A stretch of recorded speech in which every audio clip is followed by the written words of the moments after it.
Good evening, friend, and welcome back. Let your shoulders sink a little deeper into wherever you are lying. Your hands can go still, however they happen to be resting tonight. And let your eyes close whenever they feel ready. There is nowhere else they need to be. Tonight we go back to England, to the 1300s, one of the coldest centuries this country has known, to a small farming village on one of its hardest nights. Two houses share the same lane. One keeps its own cattle under the same roof, sharing in their warmth.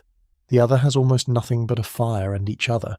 Every 12 minutes or so, somewhere in this village, a hand feeds a fire again, all night, so it never quite goes out. I think by morning you will understand exactly how they do it. If this kind of quiet history is good to fall asleep to, a subscribe or a like helps the long ones like this find the people who actually want them. Though there is no need to do anything right now. If you would like, tell me in the comments where in the world you are listening from tonight, and what time it is there. Maybe you are already half asleep with the phone dimmed low. Maybe you are still driving the last dark miles home. Either way, I'm glad you are here. So dim the lights if you have not already. Let the fan or the heater hum if that is your sound. And come with me. Let us go back, all the way back, to a cold English lane in the 1300s, where two fires are about to be built up for the night. Picture, if you will, an English village a little before dusk in the 1300s, in a winter that has already been hard for weeks. Not a famous village, not a village that will ever be named in any chronicle you've heard of, just an ordinary scatter of houses set around a green, a church, and fields lying bare and frozen under a sky the colour of old pewter. This is a colder England than the one before it. Historians tell us that this particular century turned quietly, and then not so quietly, away from a long, warm stretch and into a harder one. The air itself seems to know it. Frost has been on the ground since before noon. The light is already thinning, and it is not yet the middle of the afternoon. We are going to spend tonight, this one particular night, inside this one particular village. Not to survive it, not to marvel at how hard it was, simply to watch, gently and closely, how an ordinary community got itself, house by house, safely through one of its coldest nights, using nothing you would call remarkable. A fire, some wool, each other. Here is a small real fact worth holding on to before we begin. Careful modern experiments with reconstructed halls like the ones this village would have built found that a fire kept steadily fed could hold a room somewhere between 15 and 17.5 degrees, a gentle, livable warmth. Let that same fire go untended on a hard winter day, and the same room could fall to 6 or 7 degrees within hours. The whole difference between those two numbers, warm enough to live in and cold enough to suffer in, comes down to one thing only: someone keeping the fire fed. Hold that thought gently as we go, because it is the true spine of everything we will watch tonight. Nobody in this village owns a thermometer, of course, and nobody would think in these exact terms. But every one of them understands the underlying truth those numbers describe, in their hands, in their habits, in the easy, practiced way they tend a fire without ever having to think consciously about doing it. A household that keeps its fire fed stays on the warm side of that gap. A household that lets it slip does not. The whole night ahead is really just this one small, quiet fact, repeated in house after house, in ways large and small, until morning.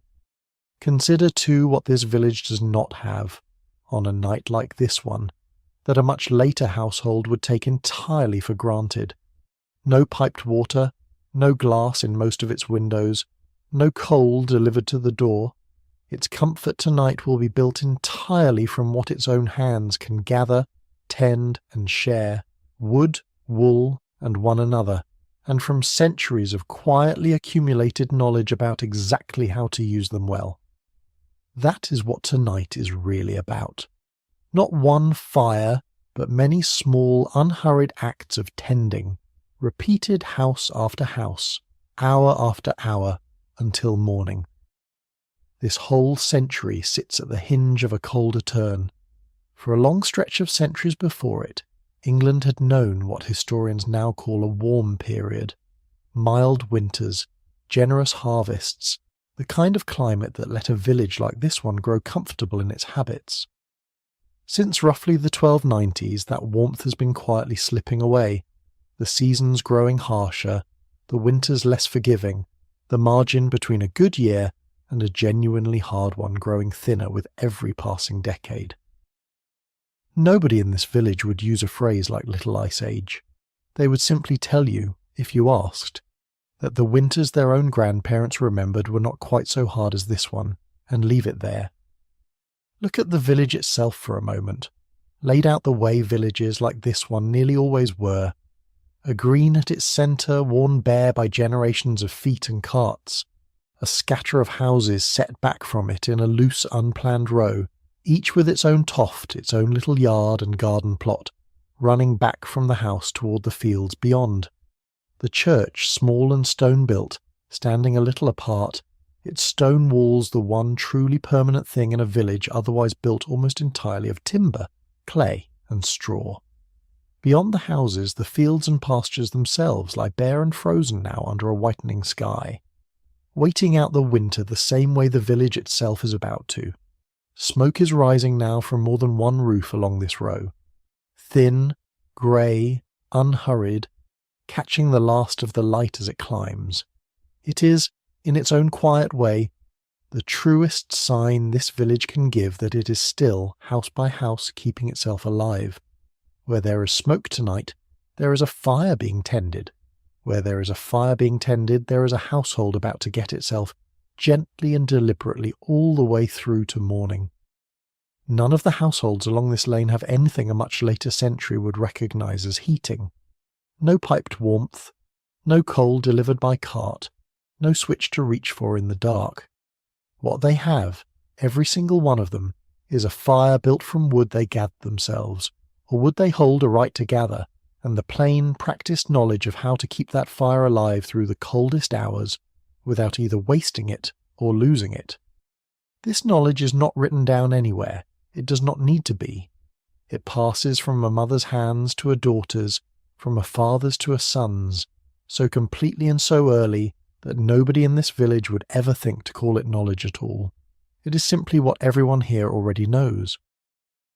Frost is thick now across the green, and along the frozen lane, every blade of grass and every bare hedge softened by a fine white coating that will not lift again until well after sunrise. A dog somewhere down the lane barks once, briefly, at nothing in particular, and falls quiet again. Somewhere further off, a gate is being latched for the night, the sound carrying, thin and clear, across the still cold air. Every house along this lane is built to broadly the same honest pattern, timber, clay and thatch, though not every house is built quite the same size. Some households, holding more land and more livestock, have raised themselves larger, sturdier homes over the years, while others, holding little beyond their own small house plot, make do with something plainer and more modest. It is not a village of equals, and it never pretends to be, but it is tonight a village of neighbours, each household answering the very same cold in whatever way its own means allow, none of them entirely alone in doing so. We will spend tonight inside two of these households in particular, close enough to each other to share the same lane, the same church bell, the same hard winter, and different enough in what they own to show two honestly different, equally real answers to exactly the same question. How does a family with none of the comforts you lightly take for granted get itself safely, warmly, all the way through to morning? There is no hurry in any of this, even now, even this close to full dark. Every household along this lane has done this same closing in roughly this same order, more evenings than anyone here could count, and the familiarity of it is its own kind of comfort, a whole village settling, unhurried, into a pattern it already knows by heart. The light is nearly gone now over the fields at the edge of this village, and at the largest house on the lane, a man is just finishing the last outdoor task of his day before the cold properly closes in. Let us say his name was Robert. He is not a lord, and he is not a landless labourer either. He holds enough of his own land and enough of his own livestock to count, in the language of his own time, as a freeholding husbandman, a man who answers to himself for most of his working day. Tonight, as the light fails, he's doing the same thing every householder on this lane is doing, bringing the last animals in, checking the last gate, making sure nothing is left outside that should be inside before full dark. His house is a longhouse, and it is worth pausing just for a moment on what that actually means, because it is not what you might be picturing. It is not a hut. Its frame is built from pairs of great curved oak timbers called crook blades, each pair rising in one continuous sweep from the ground to the roof's peak, like a row of standing arches holding the whole structure up between them. Between those timbers, the walls are filled with wattle and daub, a woven panel of hazel rods plastered thickly with clay, straw and dung, smoothed and often lime-washed pale on the inside. Above it all, a thick roof of thatch, straw laid close and deep enough to shed rain and hold in warmth. A house built this way is not a small undertaking. A single one of these crook-framed houses used by one careful modern count something in the region of 111 trees, 8 or so large mature oaks for the main crook blades themselves, 19 medium trees, and roughly 60 small ones for the rafters and the studs between them, drawn all together from about 1¼ acres of carefully managed woodland. This house Robert is standing in front of, in other words, is a small forest, cut, shaped, and raised, standing between his family and the weather. Let us stay with him a moment longer, because his house rewards a closer look. The crook blades themselves, those great curved timbers rising from the ground in one unbroken sweep, were cut and shaped with a care that still shows in how cleanly they meet at the roof's peak.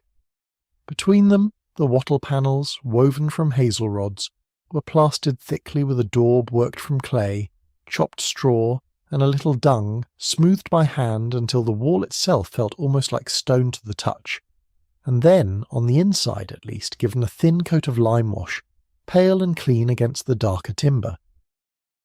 His house covers, by the same careful modern measuring, something close to 880 square feet, generous by the standards of this lane. Not every household along it lives so well. Villages of exactly this kind, dug up and mapped in painstaking detail by later archaeologists, show a clear and honest gradation from one end of the settlement to the other.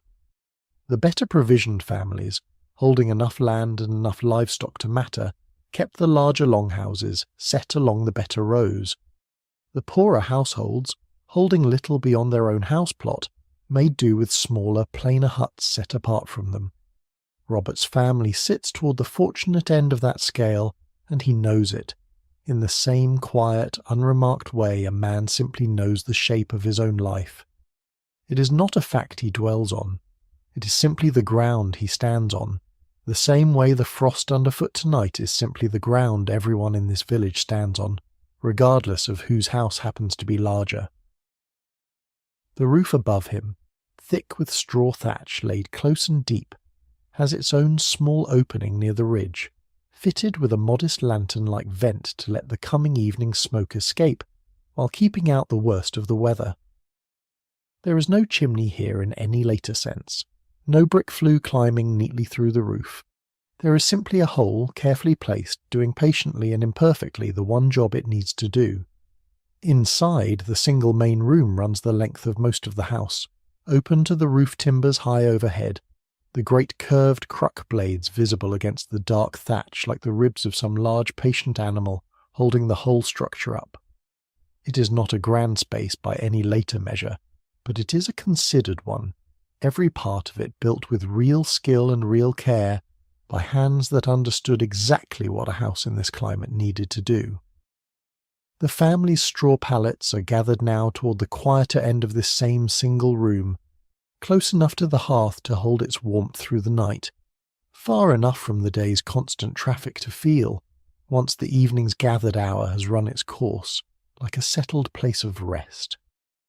Robert checks the last of his animals now, cattle mostly, moving them toward the far end of the house, the end that will be theirs for the night.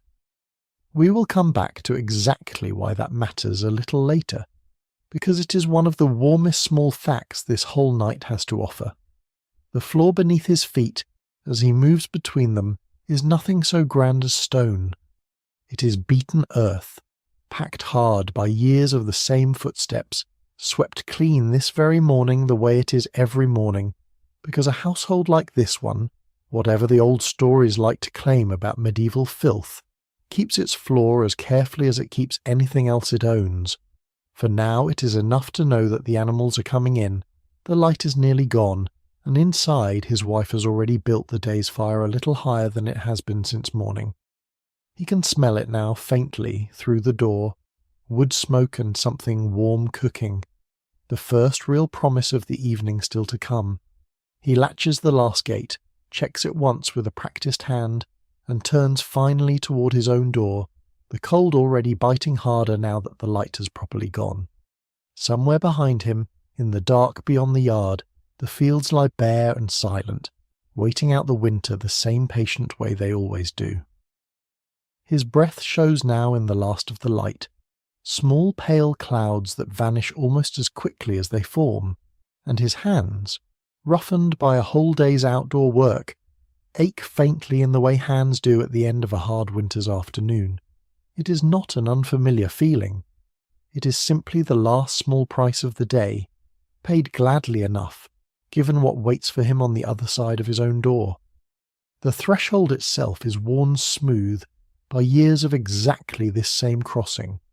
Morning after morning, evening after evening, the whole shape of a household's daily rhythm carried in the smooth worn wood underfoot. Robert steps over it now, into the warmth and the smoke and the low, familiar sounds of his own house settling in for the evening, and pulls the door to firmly behind him. A hand feeds a fire again tonight, and it will not be the last time, and just a little further down the same lane, in a house considerably smaller than this one, another door is closing against the very same cold. Let's say her name was Cecilia. She's a widow, and her household is a smaller, plainer thing than Robert's longhouse. A single, modest cottage set a little apart with 2 daughters, and in place of Robert's larger herd, a household of her own careful, countable kind. 3 sows, 3 cows, 1 sheep she calls Molly, and a small flock of hens scratching in a yard enclosed about with sticks and a dry ditch. She keeps her sheep, penned close by the house tonight, along with her 3 cows and her 3 sows, everything gathered in as near to her own door as the small yard allows. There is no separate buyer grand enough to share its warmth with her cottage the way Robert's does. What little extra warmth her animals give off tonight, they give off huddled together in their own modest shelter, a few careful steps from her own door rather than a few careful steps down her own hallway. This kind of household, plain, modest, and entirely sufficient, survives for us in an unusually vivid piece of writing from this very century. Geoffrey Chaucer, describing a household almost exactly like Cecilia's in one of his best-loved tales, wrote of a poor widow's diet in terms worth hearing in something close to his own words. Milk and brown bread, of which she had no lack, grilled bacon, and an egg or 2. No wine, no rich sauce. A simple life, the tale itself insists, and, for all its plainness, a genuinely healthy one.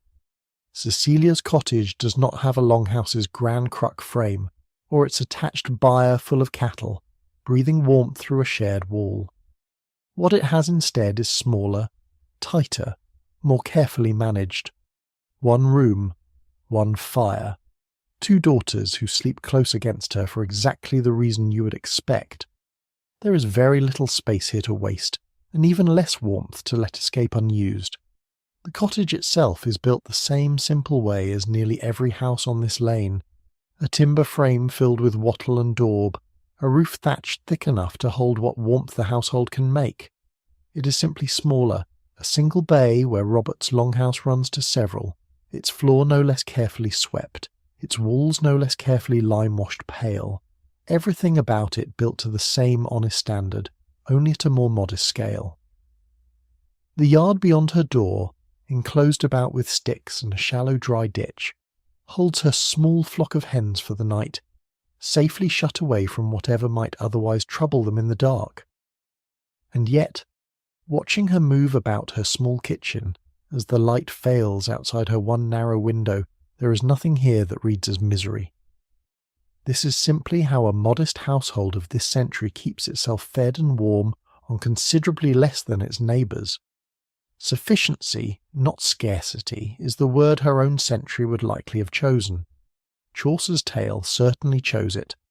Repletion, it says of her, had never made her sick, meaning she never once overate, because she never had the chance to, and was healthier for it.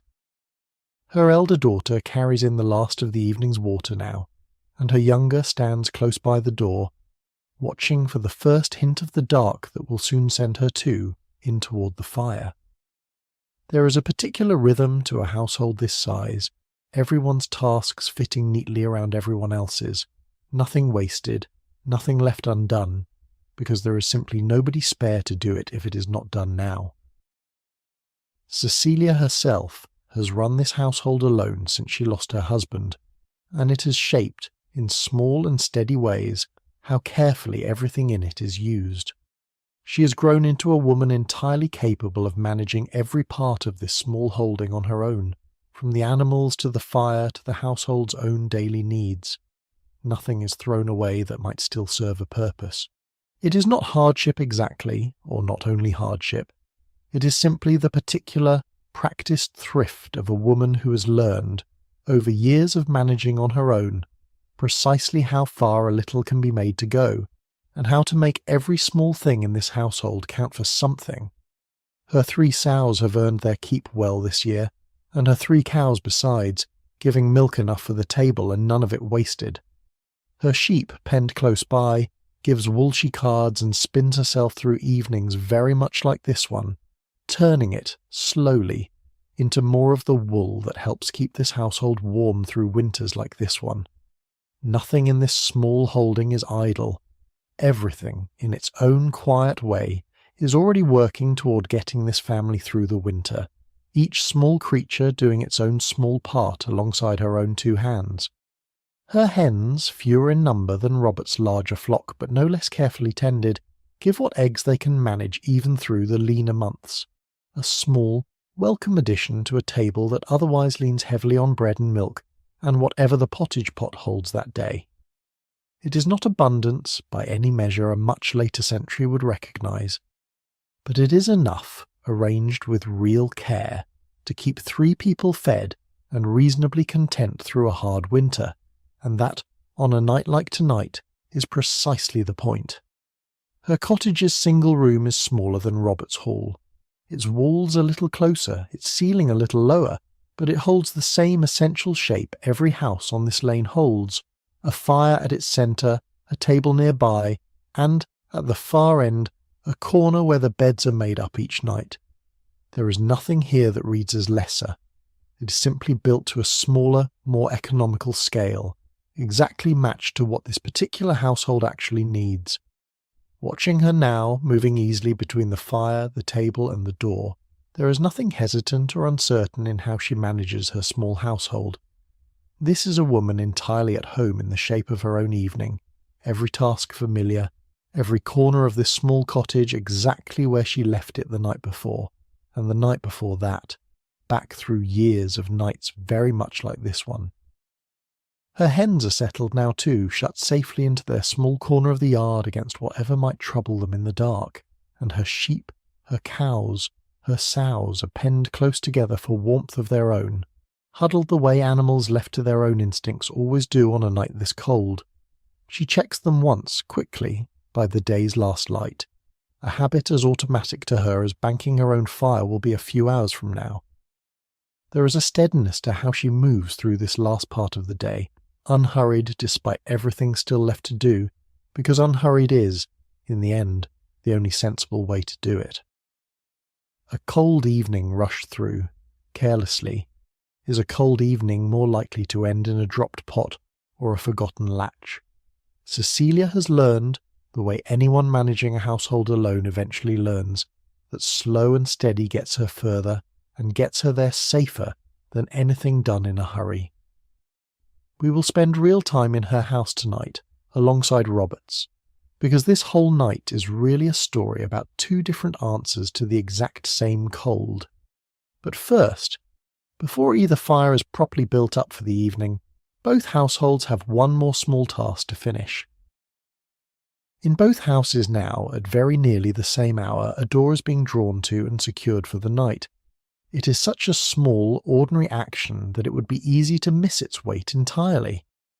But think for a moment about what that door is actually holding back. A wind that has been building all afternoon. A frost already thickening on the ground outside.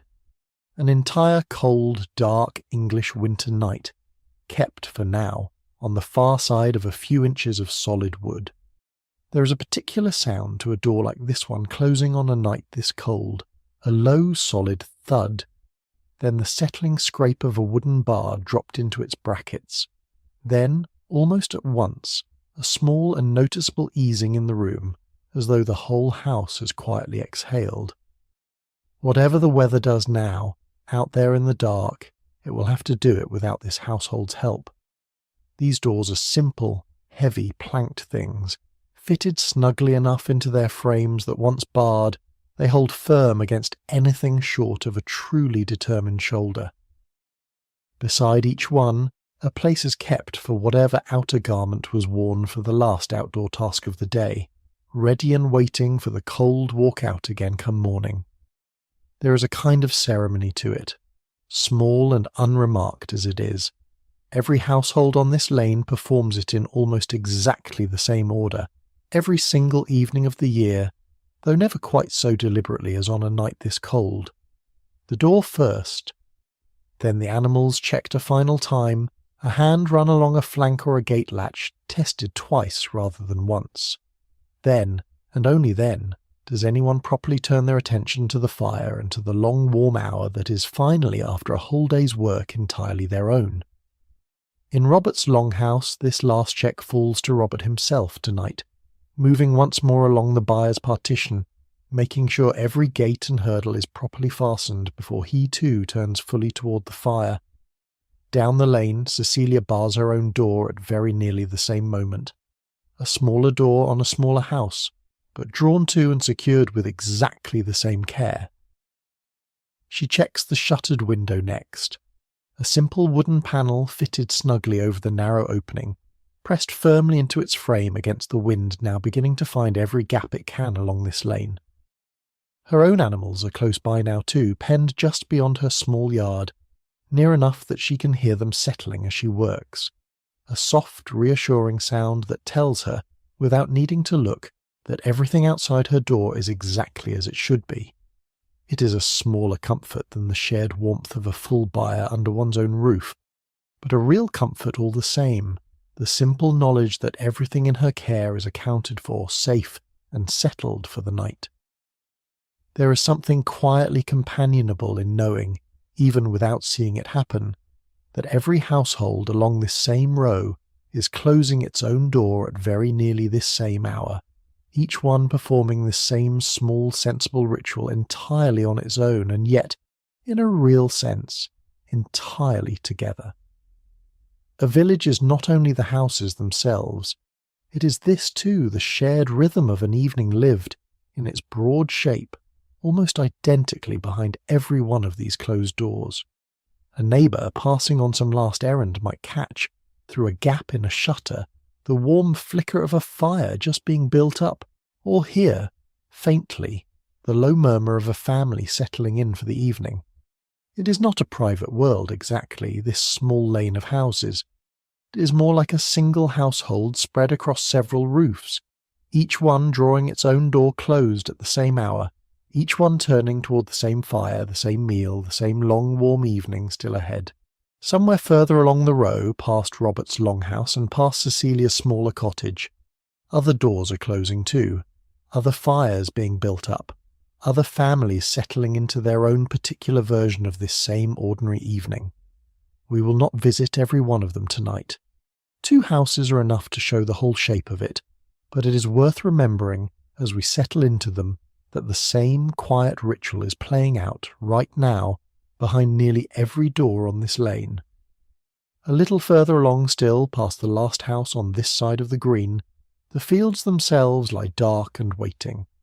The same fields that fed both these households through the year now resting under their own thick blanket of frost, patient for spring the same way every person on this lane is patient for morning. Nothing about this scene asks to be admired or remarked upon. It is simply an ordinary village, doing an ordinary thing, on one particularly hard night, among a great many ordinary nights this century has already given it, and a great many more it will give before it finally turns toward warmer years again. That, in its own quiet way, is exactly why it is worth spending an evening here at all, gathered close, unhurried, warm. In Robert's longhouse, this moment carries one more layer worth understanding properly. His house is not one open room shared freely with his animals, as popular imagination sometimes likes to picture medieval households. It is instead a single roofed building divided by a partition, the family's own living space at one end, the animal's byre at the other, sharing the same roof timbers but not the same open floor. At a place called Higher Uppercott on Dartmoor, archaeologists have found and preserved an actual longhouse, built in this same century, its byre end still showing a channel cut into the floor to carry away the animal's own waste, cleanly separated from where the family itself lived and slept. It is a small, practical, entirely unglamorous piece of engineering, and it means that what passes between Robert's family and his cattle tonight is simply warmth, rising quietly from one end of a shared roof to the other, through a wall that lets the heat through, even as it keeps everything else firmly apart. Through that partition wall now, faintly, comes the low, patient sound of cattle settling for the night themselves, a soft shifting of weight, a slow, steady breathing that carries, just perceptibly, through the timber and door between them. It is not a sound Robert's household particularly notices any more. It has simply always been there, part of the same evening as the fire and the meal, one more small proof that the house around them is doing exactly what it was built to do. This arrangement is best attested in the pastoral parts of England, the high, wet ground of Dartmoor and Cornwall, the hills of Wales and the Cumbrian border, and country like the one this village sits within, where a family's fortune rode largely on how well its cattle wintered. In flatter, more arable parts of England, further east, a household might just as easily keep its animals in a separate barn set a little apart from the house, rather than joined to it under one roof. Robert's own longhouse, sharing warmth this directly with its byre, sits comfortably within that older, well-proven pastoral tradition, a choice his own family and its holding have simply always made. Down the lane, Cecilia's door closes on a smaller household with no byre of its own to lean on. Her warmth tonight will have to come from other, more direct sources, and we will watch, closely and gently, exactly how she manages that a little later on. For now both doors are barred. Both households are turning fully toward the one thing that will carry them through to morning. But before either fire is built up in earnest, there is one more sound left to pass over this whole village tonight, and it is coming from above both their roofs at once. Somewhere above the lane, the small stone church that anchors this village, as it anchors nearly every village like it, is doing the one thing it does at almost exactly this hour on almost every ordinary evening. Its bell is ringing. This is not a curfew bell in the dramatic sense some later stories like to tell. The real history of church bells in an English village like this one reaches back centuries before tonight, tied not to any single ruler's decree but to the older rhythm of the canonical hours, the fixed points of prayer that structure a religious day from before dawn until after dark. The evening office, called Compline, falls at or near dusk, and its bell, rung by the parish priest or by whoever keeps that duty for him, is the nearest thing this whole village shares to a single common signal that the working day is genuinely finally over. The sound of it carries a long way on an evening this still, out over the green, past the last houses at the edge of the village, and on across the bare frozen fields beyond, fading slowly into a silence that seems, for a moment, even deeper for having just been broken. It is not a loud bell, and it does not need to be. Everyone within its reach already knows more or less what hour it marks, the same way a listener today knows a certain sound means the working day is done, without needing to check a clock at all. Let us say the man who rings it tonight, or who at least hears it and answers it in his own quiet way, holds no grander title than a parish priest, or perhaps simply the sexton who assists him. His is one more household on the same night, though we will come to know his evening is shaped rather differently from Robert's or Cecilia's, and we will return to him properly a little later. The church itself, small and stone-built, stands a little apart from the houses, its stone walls the one truly permanent structure in a village otherwise built almost entirely of timber, clay and straw. Inside, tonight, it is entirely dark and entirely cold, its own fire, if it has one at all, banked no differently than any household's. It waits patiently the way it waits every night, for the hour it will next be needed. Along the lane, doors that were still open a few minutes ago are closing now, one after another, in a loose, unhurried procession that has nothing to do with the bell directly, and everything to do with the same failing light everyone in this village has been watching all afternoon. The bell simply confirms what every household already knew. The working day, in every sense that matters, is over. Robert lifts his head briefly at the sound, the way he does every evening, and returns, without any real interruption, to the last small task in front of him. Down the lane, Cecilia does much the same, her hands never quite pausing over the pot she's stirring. The bell is not a summons tonight, it is simply company. One more familiar voice added to an evening already full of them, the fire's low crackle, a child's quiet chatter, and now, faintly, fading, the church. There is a kind of comfort particular to a sound that arrives at the same hour, in roughly the same way, night after night, year after year, whatever else may have changed about the day it closes. Harvests fail sometimes. Winters turn harder than anyone expected. But the bell rings at dusk regardless. The same note carrying the same distance over the same fields. One small unbroken thread of continuity strung across every kind of year this village has ever known. Isabel, Robert's daughter, pauses for just a moment at the sound, the way children often do at a noise that has been part of every single evening of their lives, and then carries on exactly as before, fetching one more armful of wood for the fire that is about to be built properly up for the night. The bell falls silent again, and the particular quiet that follows it seems, for a moment, even deeper than before, the whole village settling a little further into the evening now that its shared signal has come and gone. A dog barks once more somewhere near the green, answered by nothing, and then the evening's true quiet properly settles in, undisturbed until whatever small sounds the gathered hour itself will bring. Somewhere above the sleeping village the first faint stars are beginning to show through the clearing dusk, sharp and cold, the way stars only ever look on a night this bitter. This same ringing has marked this same hour for as long as anyone in this village can remember, and further back still than that, a habit carried forward, unbroken, from long before this particular century began. Nobody standing on this lane tonight would think to call it remarkable. It is simply the sound their evenings have always made, as familiar and as unremarked as the fire itself, and every bit as reliable. Elsewhere in England, in the larger towns, church and civic bells alike carry a rather more formal weight, tied to paid duties and official record in a way this small village has never needed. Here, nothing so official is required. The bell rings because it has always rung, kept by whoever holds the small duty this evening, needing no formal appointment to make it real, only the same quiet willingness that has kept it ringing for as long as anyone can remember.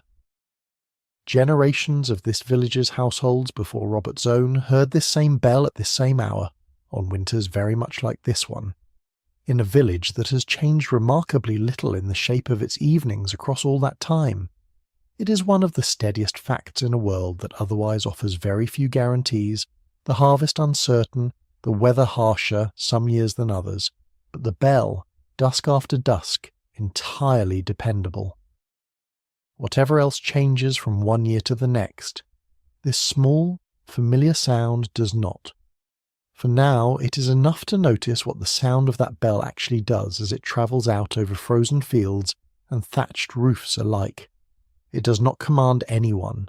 It simply marks a boundary. The same boundary every evening quietly draws between the last of the working day and the beginning of the gathered one. In Robert's longhouse, and in Cecilia's smaller cottage, and in every other house along this lane, the same bell is heard, at very nearly the same moment, by people who will spend the rest of tonight in quite different rooms, doing quite different things, warmed by quite different means. This practice of ringing out the hours reaches back a very long way before this particular evening, further than anyone standing on this lane tonight could easily trace. Long before this century began, English church custom had already settled into the habit of marking the day's fixed points this way, and the habit simply carried on unbroken. Generation after generation, this bell tonight only the latest in a very long line of identical evenings.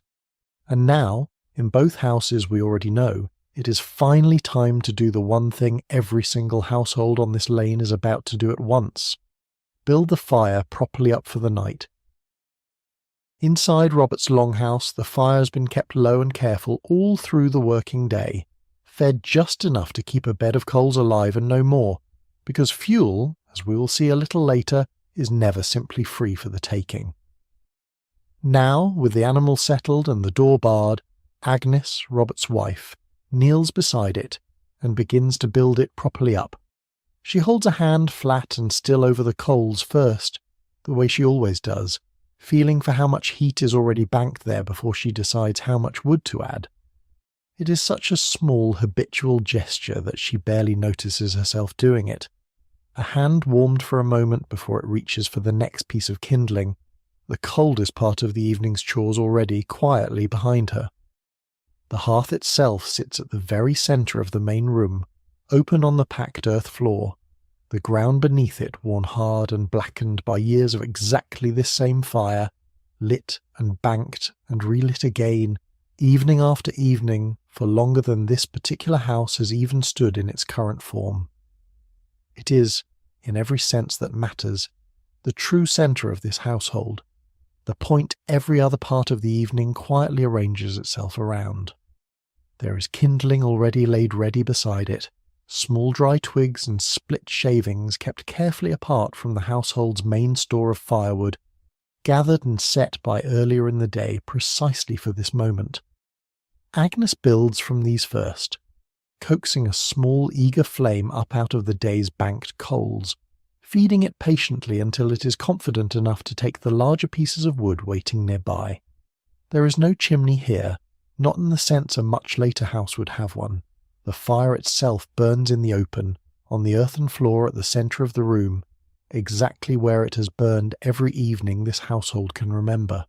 Smoke rises straight up toward the open rafters overhead and finds its own way out through a hole in the thatch, sometimes fitted with a small lantern like vent called a louve, just enough to keep the worst of the rain out while still letting the smoke escape. Agnes feeds it carefully, a little more wood, laid rather than thrown, the flame allowed to climb without being allowed to race. This is skilled, practiced work, the kind of small daily competence that never gets written down anywhere, because it is simply what every household does, every single evening, without exception. And it needs constant, gentle attention. Those same careful modern experiments with halls built along these lines found that a fire like this one, if it is to hold its warmth through a genuinely cold night, wants feeding roughly every 12 or 13 minutes, not urgently, not anxiously, just steadily, the way you might check on a sleeping child again and again all evening long. There is a real skill in how the wood itself goes on, too much at once, and the fire flares and gutters, wasting in a few bright minutes what should have lasted an hour, too little, laid too timidly, and it starves and sinks before it has properly caught. Agnes lays hers in a low, careful stack, smaller pieces first to build the heat, then something heavier once the flame is confident, angled so the air can still move freely underneath. It is exactly the kind of quiet expertise nobody in this house would ever think to call expertise. It is simply how their mother did it, and her mother before that. The smoke rises steadily now, catching the last grey light through the roof's small vent, filling the upper reaches of the room with a thin, familiar haze that never quite reaches down to where the family actually sits and works. It smells sharp for a moment as fresh wood catches, then settles into something warmer, a low mineral tang that has soaked, by now, into every rafter, every hanging garment, every strand of wool in the house. It is the smell of this particular home, as much as any single object in it. A hand feeds a fire again tonight, here in Robert's house as everywhere else on this lane, and it will keep doing so for hours yet. The fire's light itself is enough this early in the evening to see comfortably by, throwing long moving shadows up the walls and across the beaten earth floor, catching on the polished rim of a pot, the edge of a bench, the soft gleam of wool piled ready for later. It is a warmer, kinder light than any candle could give, and everyone in this room, without quite thinking about it, has arranged themselves to sit within its reach. Robert settles onto the bench nearest the hearth now, the day's outdoor work finally, properly behind him, and holds his own hands out toward the flame for a long moment, before turning to whatever small task will fill the rest of his evening. There is a particular kind of relief in this exact motion. Hands that have been cold for hours finally allowed to simply rest and warm, a small physical pleasure repeated in some form in every house, on this lane, at very nearly this same hour. Above the hearth, the rising heat is already doing quiet work of its own, drying the last of the day's damp clothing hung from a low beam, carrying the smell of drying wool through the room, alongside the wood smoke. It is one more small, unremarked comfort this fire provides, warmth for the body and warmth for the household's few dry garments both, the same single flame doing far more work than its modest size might suggest. There is a pot already hung above the flame, water beginning its slow climb toward a simmer, ready for whatever the evening's cooking will ask of it.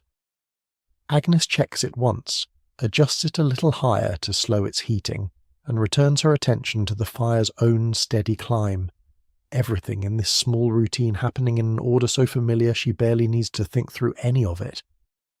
The whole room, by now, has taken on the particular warm glow that will hold through most of the evening, firelight thrown soft and golden across every surface, the last of the grey outdoor light entirely forgotten.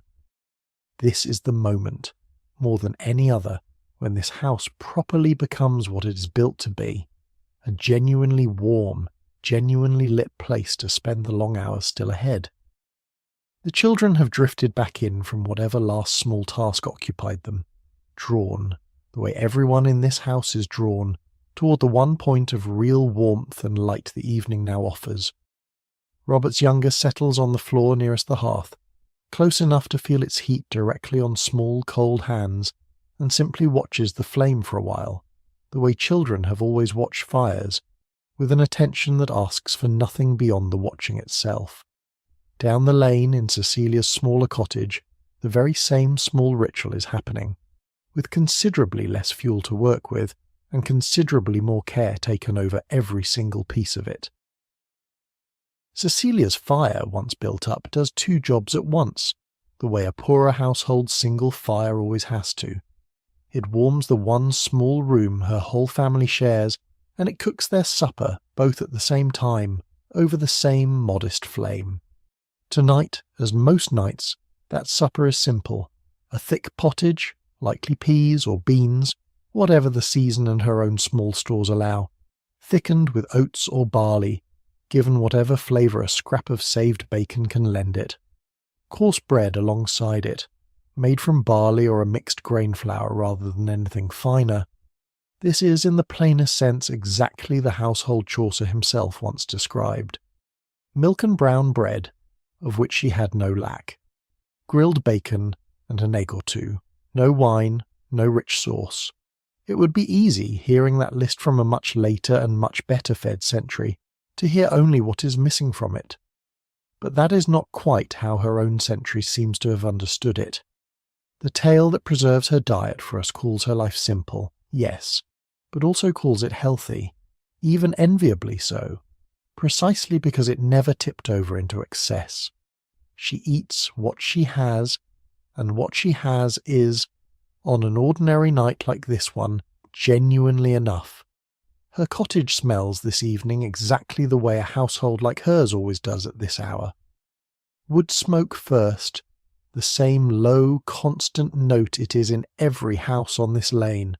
Underneath it, something warmer and closer, milk not long from the cow, bread only a day or two old, the particular smell of a small fire doing double duty as both hearth and kitchen range.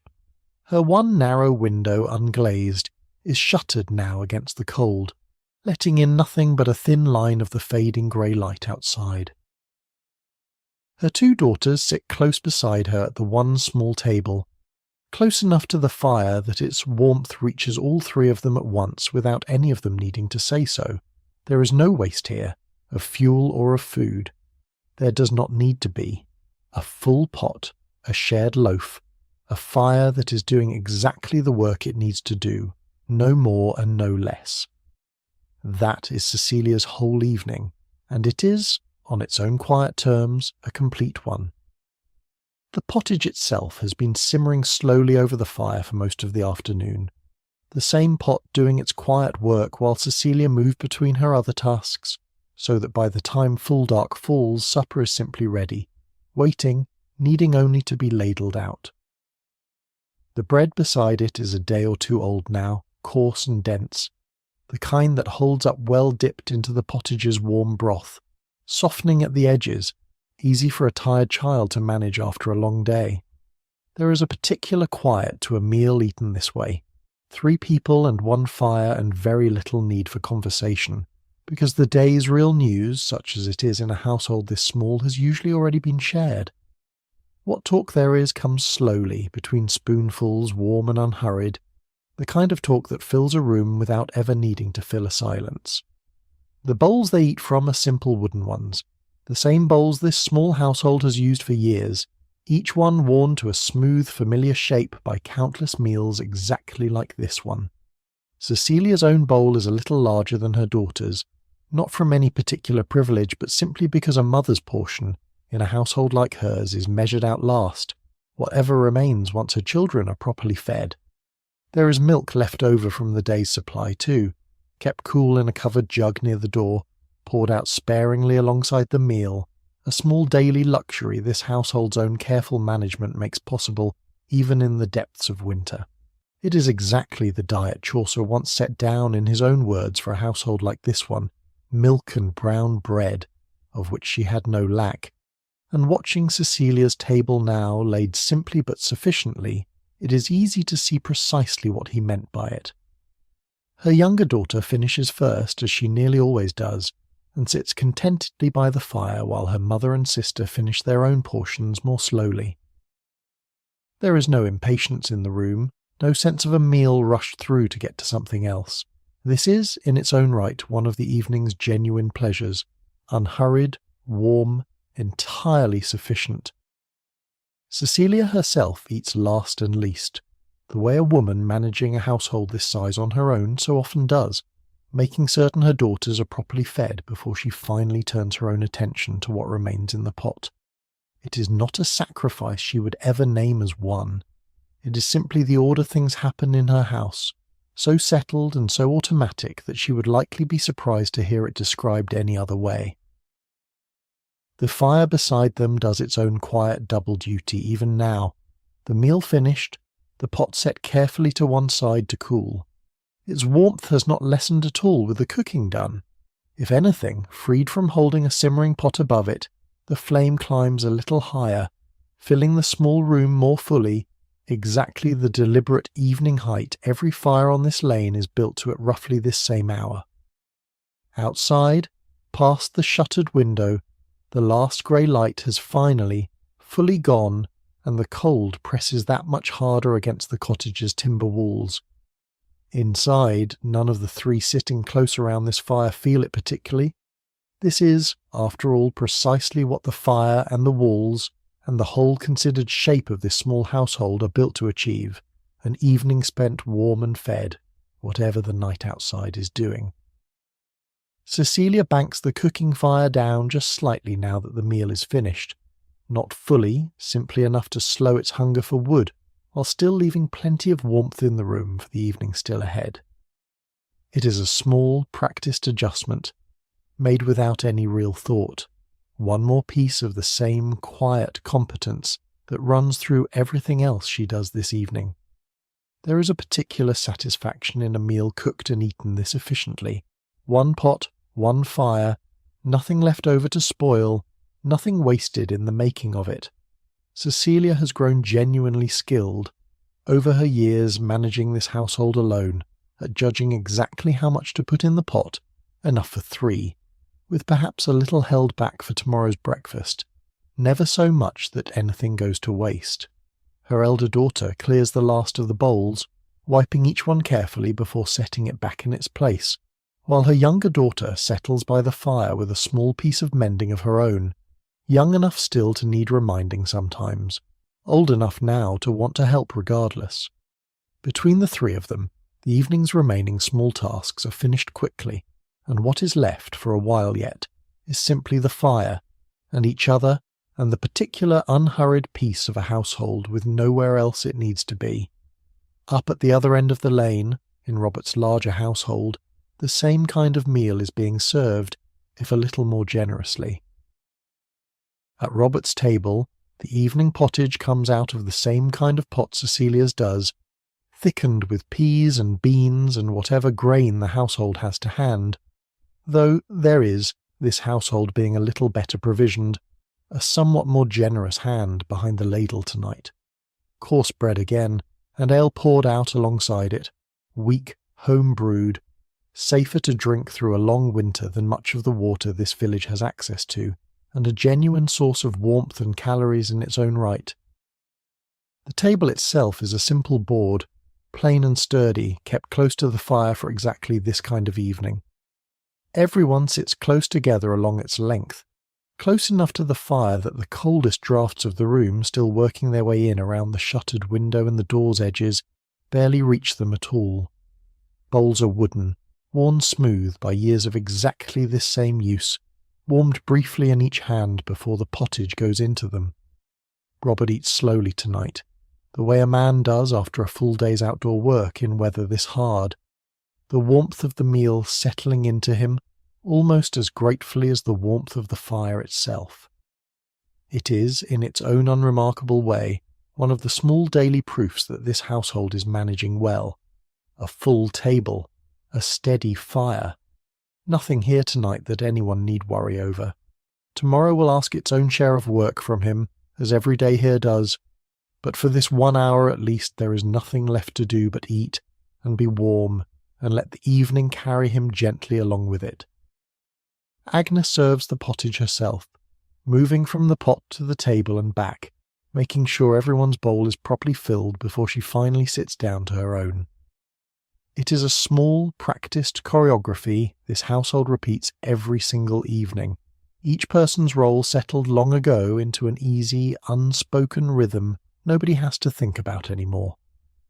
Isabel eats quickly, the way children her age nearly always do, eager to be finished and back at whatever small task or quiet game will fill the rest of the evening. Her younger siblings take longer, still learning the patience a proper meal asks of them, coaxed gently along by their mother whenever their attention drifts too far from their bowls. There is ale enough tonight for everyone at the table, even the youngest given a small, well-watered portion of their own. A household this size drawing on its own modest store, brewed some weeks before and kept in the cooler end of the house.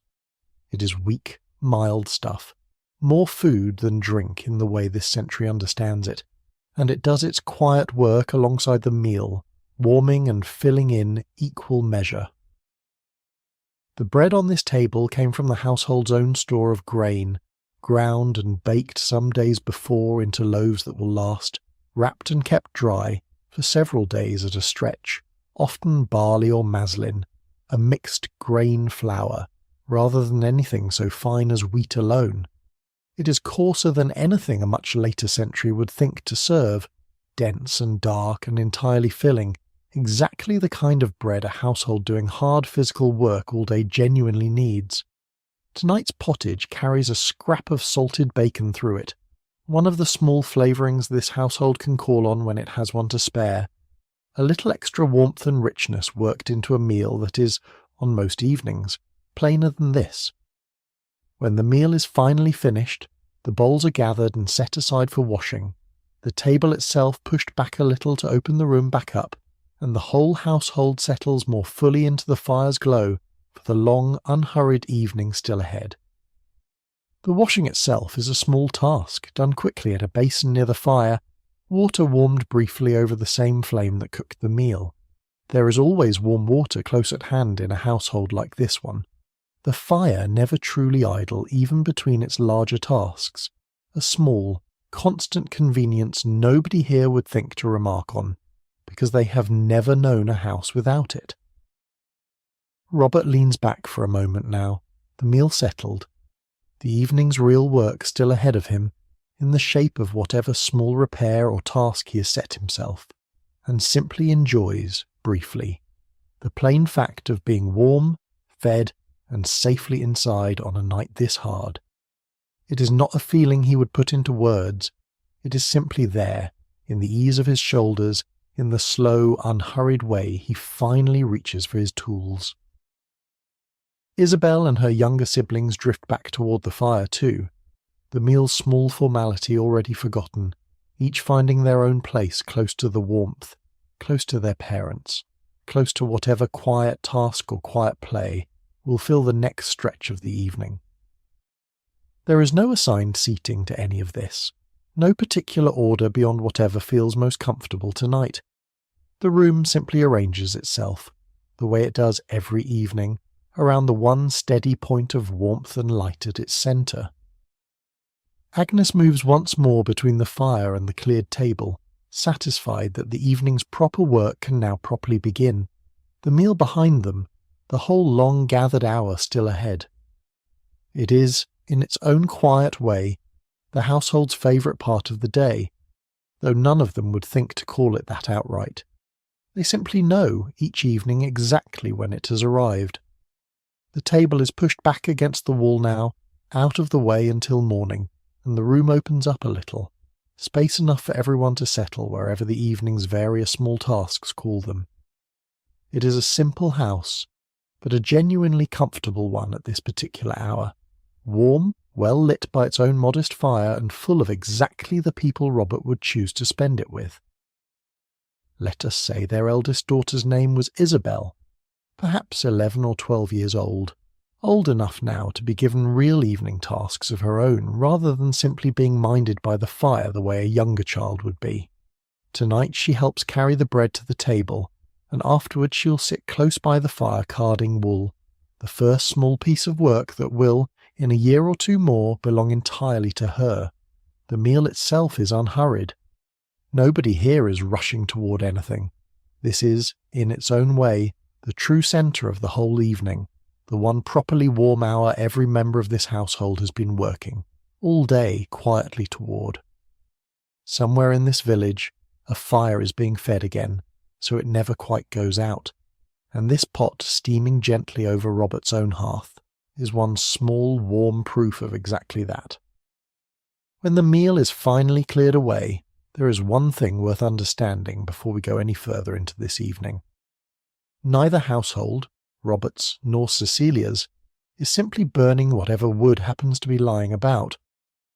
The fuel warming both these fires tonight belongs to each family by a right, with its own particular, rather lovely, medieval name. In the language of this century's manor courts and tenancy agreements, the right to gather fuel from the woodland attached to a holding was not a vague or informal privilege, granted or withheld on a whim.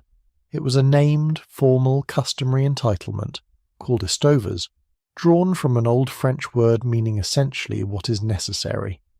And the particular branch of that right covering firewood itself had its own even more specific name, fireboat. It sat alongside a small family of similar named rights. Houseboat, the right to timber for repairing a house. Hedgeboat, sometimes called hayboat, the right to wood for mending fences, ploughboat, wood for repairing tools, each one tied specifically and by custom to a household's own particular holding, recorded where it needed to be in the same manor court rolls that recorded almost everything else about a peasant family's dealings with its land. These rights were rarely unlimited. Each one was a defined customary entitlement, tied specifically to a household's own holding, and governed by the same kind of local custom and manor court oversight that shaped houseboat, hedgebot, and ploughboat alike, not a free license to take whatever wood a family pleased, wherever it pleased to take it. It meant a genuine, ongoing relationship between each household and a particular patch of trees, walked and gathered from season after season, year after year, by the same hands and their children's hands after them. Robert holds his own fireboat as part of the same tenancy that gives him his land and his grazing, and he knows, walking the woodland edge on a day like today, roughly which fallen branches are his to take and which belong by the same old custom to a neighbour's holding instead. It is such settled, ordinary knowledge that it barely counts as knowledge at all. It's simply how wood, in a village like this one, becomes a fire, becomes a warm room, becomes an evening a family can actually sit through in comfort. Cecilia holds a smaller share of the same right, tied to her own more modest holding, gathered on her own time from her own allotted stretch of woodland. It asks more of her, proportionally, than it asks of Robert, a smaller household with fewer hands to spare for the gathering, and yet it is hers by exactly the same old custom, recorded and respected the same way his is. Nobody along this lane, however large or small their own holding, burns wood they have no right to, and nobody need worry tonight that their own fire might somehow run afoul of a neighbour's claim. This whole system, unglamorous as it sounds, is one of the quiet reasons this village manages its winters as well as it does. A resource as essential as firewood, left entirely to chance or to whoever reaches it first, would very quickly become a source of real trouble between neighbours who otherwise rely on each other for a great deal else besides.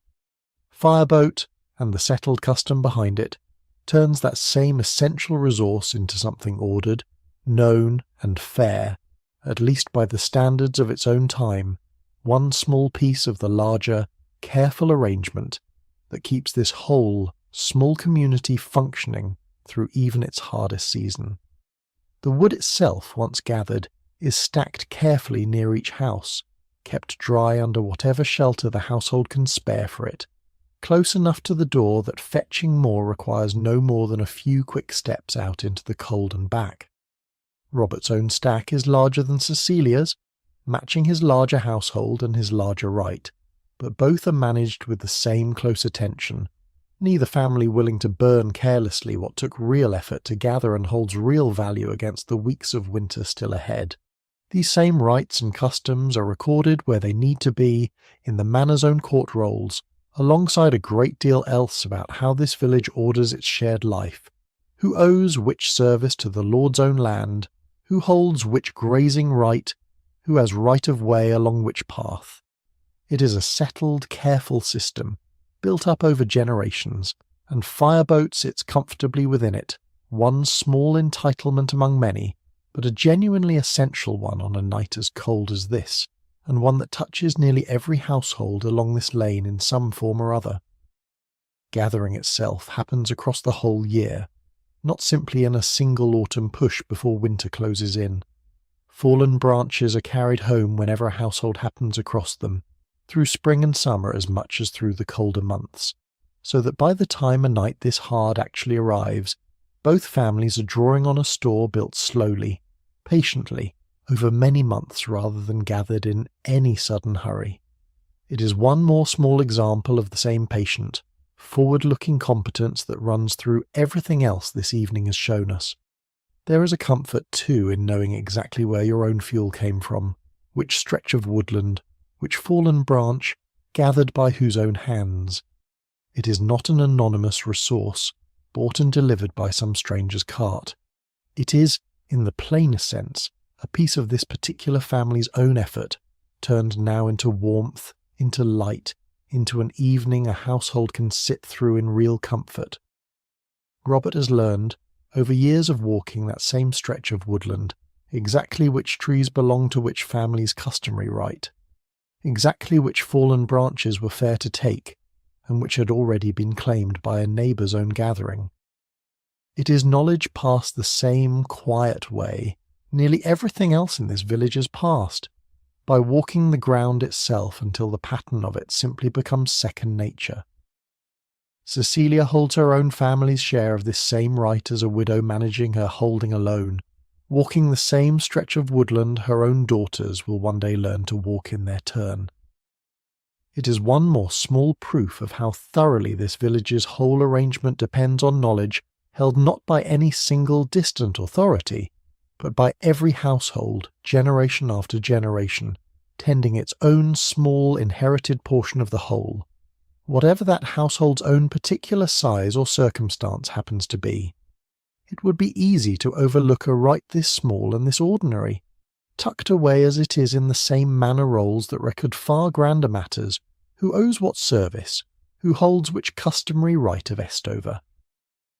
But sitting here tonight, in either house, warmed by exactly the fuel this right provides, the small legal fact behind it comes into a warmer, more human focus. A whole village's worth of winter warmth, made possible by a patient, careful, centuries-old arrangement that nobody along this lane would ever think to take for granted. What this means, practically on a night like tonight, is that the fire warming Robert's longhouse and the fire warming Cecilia's smaller cottage are not simply burning fuel that happen to be free for anyone to take.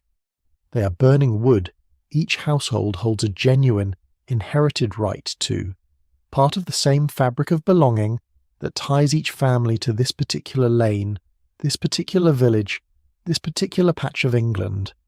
It is a small legal fact, fireboat, easy to pass over. But it turns an ordinary pile of firewood into something closer to an old, quiet promise, passed down with the holding itself, that this household will always have something to burn. With the meal cleared and the fire properly fed, there is only one task left before the evening's real, gathered hour can begin in earnest, and it is the same small task in every house on this lane, finding enough light to see by.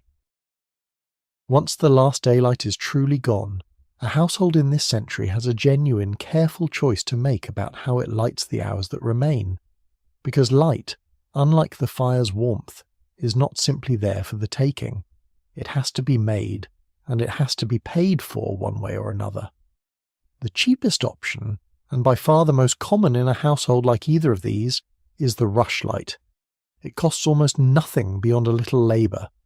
The dried inner pith of a common rush, its tougher green outer skin carefully stripped away, dipped again and again through rendered animal fat already saved from the kitchen, until it holds enough to burn. Held in a simple metal clip, it gives a small, steady, unremarkable glow, enough to see a hand by, no more. A tallow candle burns longer and considerably brighter, but it asks for more of a household's precious saved fat than a rushlight does, fat that might otherwise have gone toward next week's cooking, and it smokes a little as it burns, and it carries its own particular smell into the room. It is not out of reach for a household like Robert's on an ordinary evening. It is simply a small, deliberate spend, weighed each time against everything else that same fat could have done instead. Making the rushlights themselves is its own small, practised craft. The rushes are gathered in the warmer months and dried carefully through the summer, their tough outer skin peeled away in long, careful strips, leaving only the soft white pith at the centre, strong enough to hold together but light and absorbent enough to draw the fat up through it as it burns. Dipped, then cooled, then dipped again, several times over, until a household has a small store laid by for exactly evenings like this one. The finished rushlight, held at a careful angle in its simple metal clip, burns with a small, steady, slightly uneven flame, throwing a warm circle of light no larger than a hand's reach, enough to see a spinning wheel by, or a mending needle, but leaving the corners of the room and the rafters overhead in a soft, comfortable dark. In Robert's household, a tallow candle is lit tonight alongside the rushlights, set on the table, where the evening's close work will happen. Its steadier, brighter flame worth the extra fat it costs on an evening this cold and this long. Isabel watches it a moment as it catches, the wick drawing the melted tallow up and burning it clean, before turning back to her own small task by the gentler rushlight glow nearer the fire. Down the lane, Cecilia manages with rushlights alone tonight, as she manages most evenings, her own store of spare fat too precious to spend on anything grander. It costs her nothing in real comfort. Her small cottage needs only a modest circle of light to see comfortably by, and the fire itself, still burning steadily at the room's centre, provides most of what either of them actually needs. Neither household thinks of this as deprivation, any more than either thinks of their fire as luxury. It is simply the ordinary calculation every household in this village makes, every single evening, weighing exactly how much light tonight is worth against everything else that same fat, that same careful store might otherwise provide. By the time the light is fully trimmed and settled, most of this evening's close work is finished for both households, the mending set aside, the wool carded and stored, and what remains is simply the quiet gathered hour itself, lit by nothing more than fire and rushlight, warm enough and bright enough for exactly what the rest of tonight actually needs. There is a particular quality to light this modest, a small contained circle that draws everyone in a room naturally toward its centre, rather than letting them scatter toward the corners the way a brighter, more even light might allow. It is, in its own quiet way, one more small thing this evening's careful economy gives back freely. A household drawn physically close together simply because the light itself asks it of them. Isabel sets her rushes aside now, the evening's small task complete, and looks toward the fire, where the rest of the household is already settling into the hour every one of them has, in their own quiet way, been waiting for since the day's work began. Down the lane, Cecilia's own rushlights are already lit and set in their places, one near the small table where her elder daughter is finishing a last piece of mending, another closer to the fire where she herself will soon sit. Her cottage, smaller than Robert's Hall, needs fewer of them to feel properly, comfortably lit. The fire itself doing most of the real work of banishing the dark from a room this modest in size. There is a particular gentleness to a room lit this way. Warm firelight below, small pools of rushlight scattered where they are actually needed, everything beyond their reach softened into a comfortable, undemanding dark. It asks nothing of the eyes the way a much brighter, more evenly lit room might. It simply offers exactly enough to see the task in front of you, and leaves the rest of the room to rest quietly in shadow. Making rushlights is exactly the kind of steady, repeatable task that suits an evening spent otherwise by the fire, and Isabel has taken it up as one of her own regular evening tasks. She has grown genuinely skilled at it over the past year or two, her dipped rushes burning a little more evenly now than they once did, a small real competence she has earned simply through repetition, one more quiet skill added to everything else this household has already taught her. There is no waste in how either household manages this small essential craft. Fat that might otherwise spoil is put to good use. Rushes that grow wild along the nearest stream, free for the gathering, become, with a little patient work, a genuine source of light through the darkest months of the year. It is one more example of the same pattern this whole evening keeps showing us, very little here wasted, and a great deal made carefully, patiently, to last. Cecilia's own daughters dip rushes too on quieter evenings earlier in the season, building up their own small store against exactly a night like tonight. It is one more small skill passed mother to daughter along this lane, learned so early and so thoroughly that neither girl could likely say when she first learned it at all. Beeswax, cleaner burning and genuinely lovely in its light, belongs almost entirely to the church and to households considerably wealthier than either one on this lane tonight.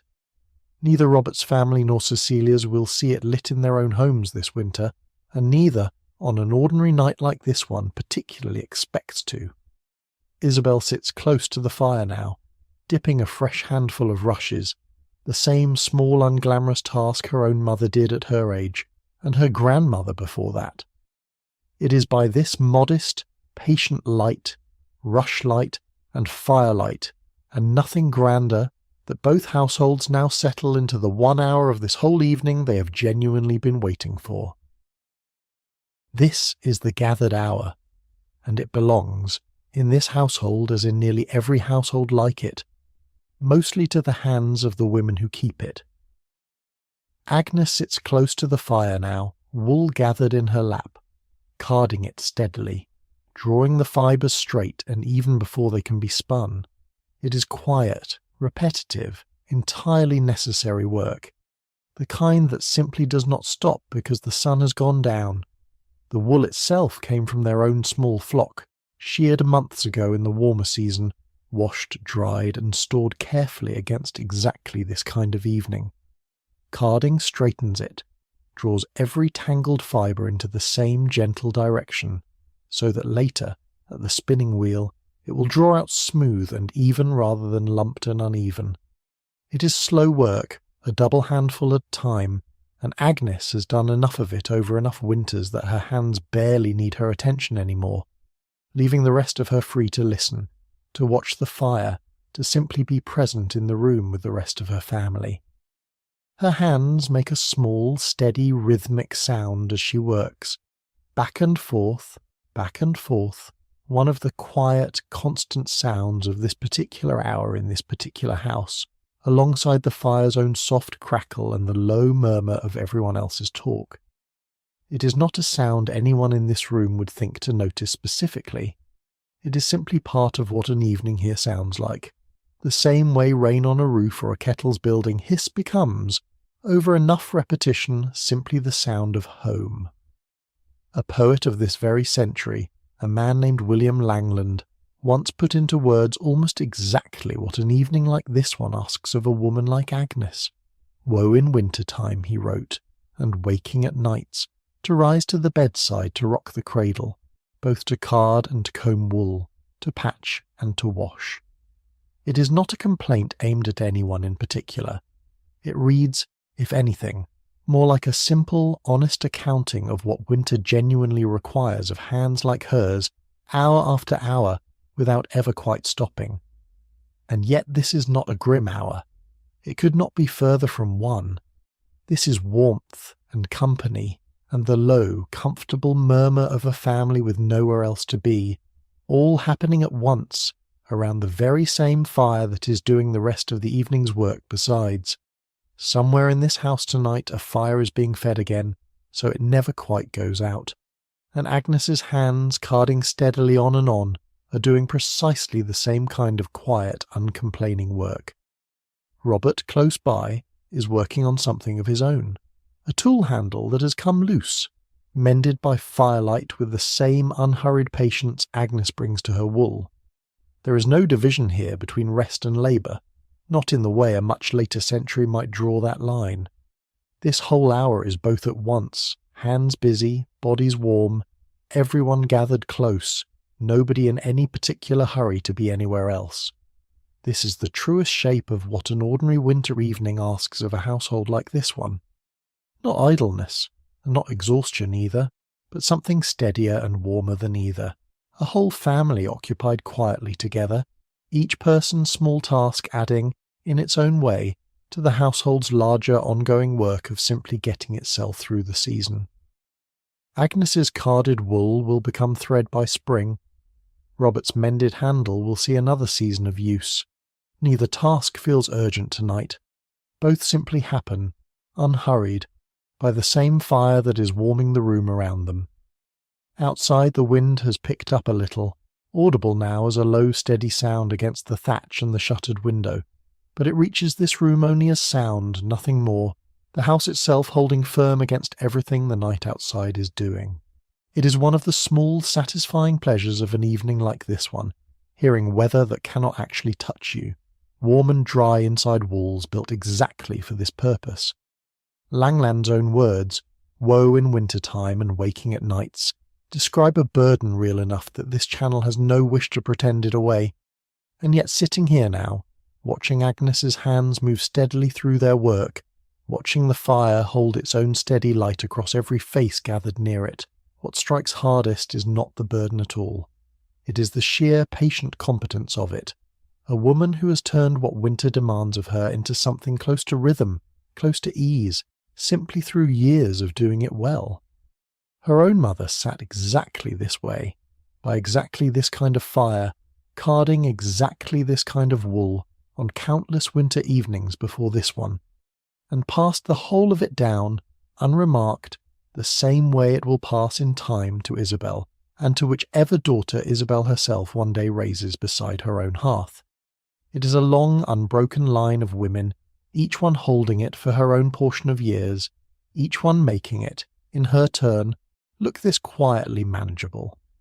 The wool itself will not be finished tonight, of course. Carding is only the first of several long, patient steps between a sheared fleece and a warm, wearable cloth, spinning to come after it, then weaving, then the finishing that turns a length of woven cloth into a proper garment or a proper blanket. Agnes works at it steadily whenever an evening allows, a little further along each time so that by the time the wool from this year's shearing is truly needed, it will already, patiently, be ready. There is no sense of hurry in any of this, and no real need for one. Winter itself is long enough, and evenings like this one frequent enough, that a task measured in months rather than hours fits perfectly into its own unhurried rhythm. A little wool carded tonight, a little more tomorrow. The whole slow, steady accumulation of a household's evenings, turning eventually, patiently, into warmth that will last for years. Isabel has begun, this past year, to learn the carding herself, her own small hands still slower and less certain than her mother's, but improving steadily, evening by evening. Agnes lets her work alongside her now most nights, correcting a grip here, a motion there, the same patient teaching her own mother once gave her. Passed forward again, one more small thread in the same long, unbroken line. There will come a winter, not so many years from now, when Isabel sits by her own fire in her own house, carding her own family's wool exactly this way, and passes the same small skill on again to a daughter of her own. None of this is written down anywhere. It simply continues, evening after evening, fire after fire, the whole long chain of it. Robert watches the two of them working together for a moment, his wife and his daughter bent over the same familiar task, and feels, without needing to name it, the particular quiet contentment of a household that is, on a night this hard, doing exactly what it should be doing. Warm, occupied, together. Nothing more is asked of this hour than that. Isabel sits close by her mother, half watching, half listening, because there is something else happening in this gathered hour too, something that has nothing at all to do with the wool. Somewhere in the low light of the fire, someone in this household, perhaps Robert himself, perhaps an older neighbour who has stopped by for the evening the way neighbours in a small village often do, is telling a story.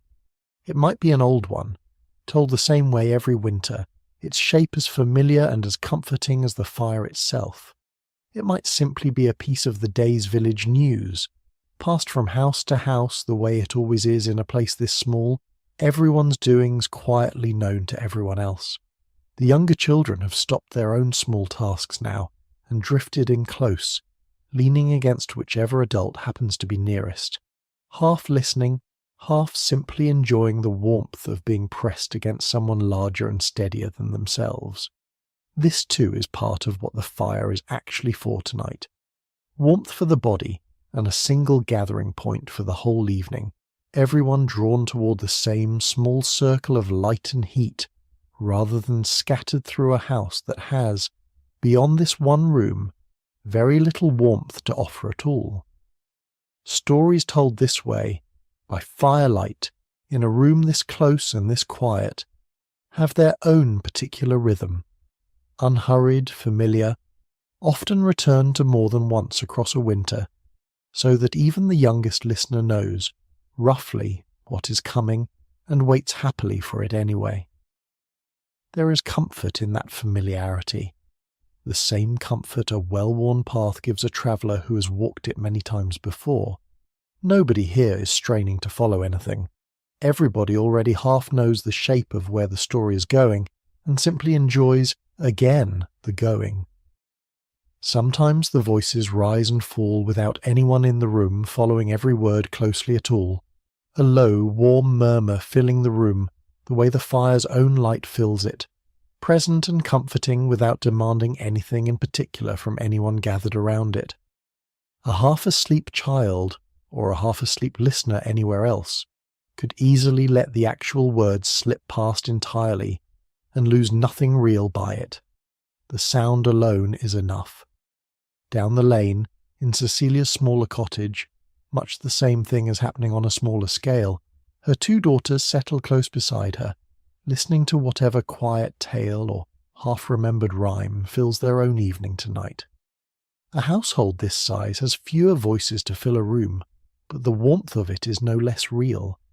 The same low murmur, the same drowsy comfort, carried by only 3 people instead of 6 or 7.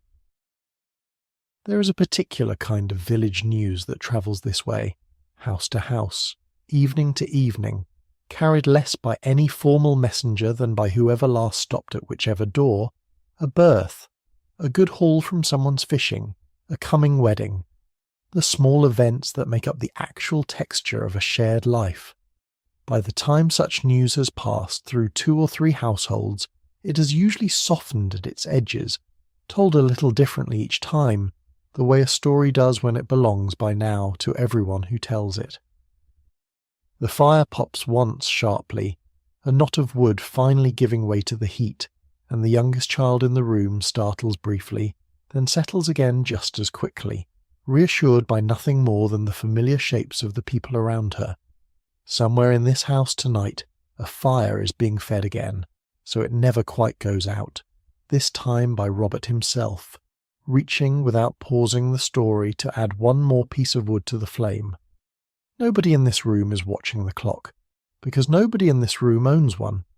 The evening simply unspools at its own pace, one small task and one small story folding into the next, until the natural point arrives, unhurried and unforced, when the household will begin thinking gently about sleep.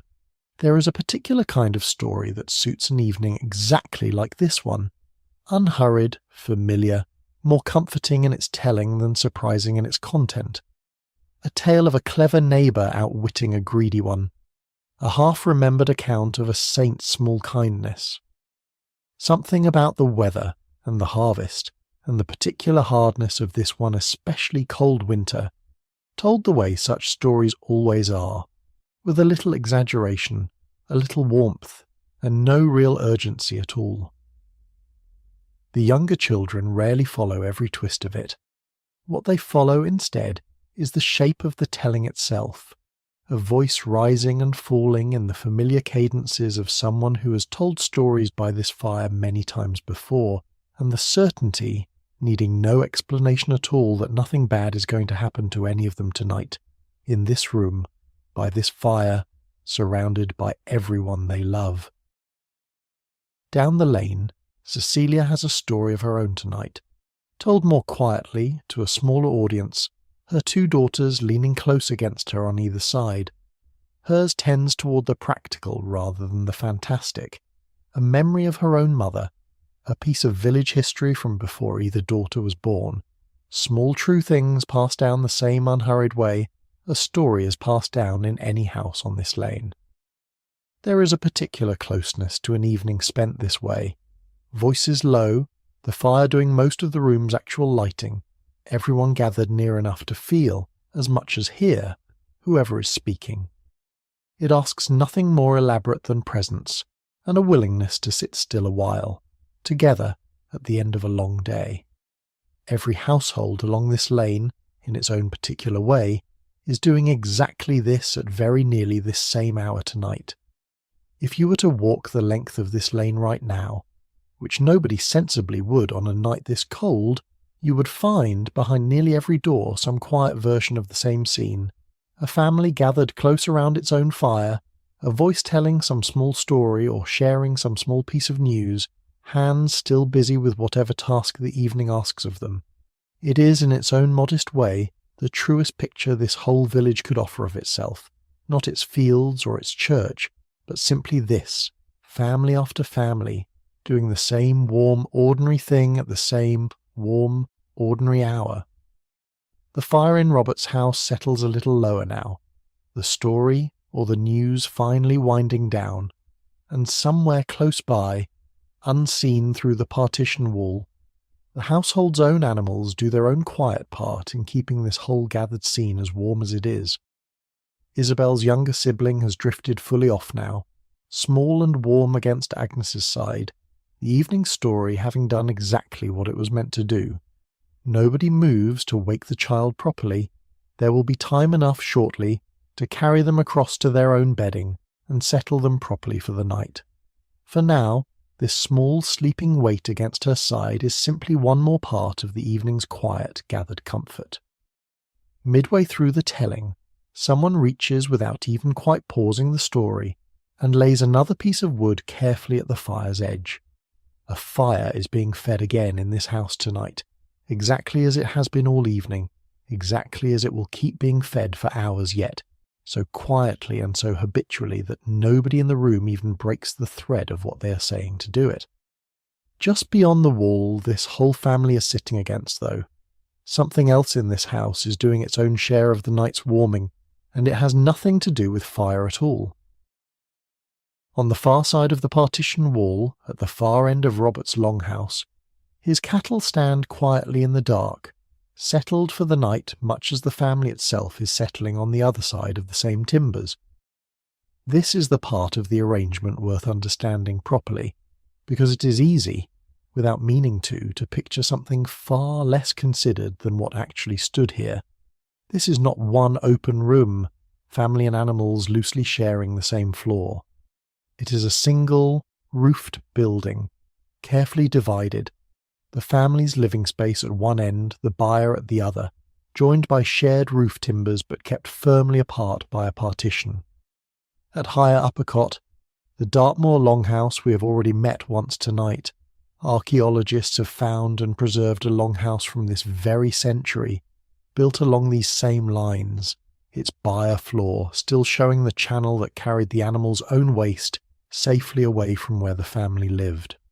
The partition itself, in a house like Robert's, whether a full wall or a lower sill, is enough to keep the two halves functioning, in every practical sense, as separate spaces that simply happen to share the same roof timbers overhead. Robert can hear his cattle shift and settle even so, the sound carrying easily enough across the divide between them, whatever it does to hold back the cold air. The cattle themselves stand now in the deepening dark of their own end of the building, settled onto a floor of trodden straw, breathing slow and steady in the particular unhurried rhythm of animals that have done this same thing every winter night of their lives. Their combined warmth, several large bodies close together in a confined space, rises gently upward and outward, some of it lost through the thatch above them, but a real felt portion of it finding its way, slowly, through the shared wall into the family's own end of the house. Robert checked on them once more before the evening properly began, running a hand along a familiar flank, making sure their own bedding of straw was thick enough and their water within reach. The same small routine he performs every evening without ever needing to think it through. These are animals that represent, in the plainest sense, a real portion of his household's whole wealth and whole future, and the care he gives them is neither sentimental nor careless, but simply steady. The same unhurried competence he brings to everything else this evening. It is worth remembering, too, that this arrangement was never the universal shape of an English peasant household. Further south, or on the flatter arable land beyond the pastoral counties, a family much like Robert's might just as easily keep its animals in a separate barn a little distance from the house, gaining none of this particular shared warmth, but losing none of its practical sense either. Robert's own longhouse reflects the choices and the customs of this particular stretch of country, where cattle keeping has always sat close to the centre of how a family makes its living, and where a house built to share its warmth with its own livestock has, over generations, simply proved itself worth building. The partition between them, whatever its form, does not entirely silence what happens on the other side of it. A soft shifting now and then, the low creak of a hurdle gate settling. It is a sound this household barely registers anymore, folded so completely into the ordinary texture of an evening here that its absence, on some other night in some other house, would likely be far more noticeable than its presence ever is. Isabel, sitting close to the fire at the family's own end of the house, can hear this same faint sound too, if she happens to pause and listen for it, and it means to her exactly what it means to her father.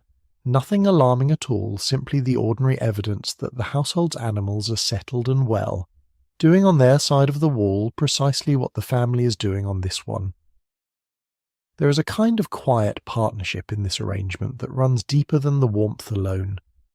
These animals are the household's whole livelihood, tended carefully all year round, and, in their turn tonight, lend a portion of their own warmth back to the family that has spent all year caring for them. It is not sentiment exactly, though there is real fondness in how carefully Robert tends them. It is something closer to a long, working kinship, each side of the partition doing its own part to see the whole household through the year. Agnes, too, checked on them earlier this evening, carrying a small measure of feed to the byre end before the meal was served. The same small errand she performed every evening regardless of how cold it happens to be outside. It is not a task either she or Robert would think to call remarkable. It is simply one more small piece of the evening's whole shape, as ordinary and as necessary as building up the fire or setting the table. By now, both ends of this long house have settled into their own particular version of the same evening quiet. The family gathered by their fire, the animals settled onto their bedding of straw, each side warmed in its own way by the other's steady presence just beyond the partition wall. It is a genuinely elegant arrangement, when you sit with it a while, one roof doing double duty, one family's evening warmed, in some real if modest measure, by creatures that ask nothing more in return than the same steady care this household already gives them all year. Nothing here is complicated. It is simply old, practical wisdom, built once into the very shape of the house, and quietly doing its work every single night since. Whoever first raised a longhouse to this exact pattern, generations before Robert's own time, understood something simple and lasting about how warmth actually moves through a building, and built that understanding directly into the timber and the daub. Robert has never had to think about why his house is shaped this way. It has simply always been shaped this way, and it has simply always worked. What crosses that partition, then, is not company in any close or casual sense.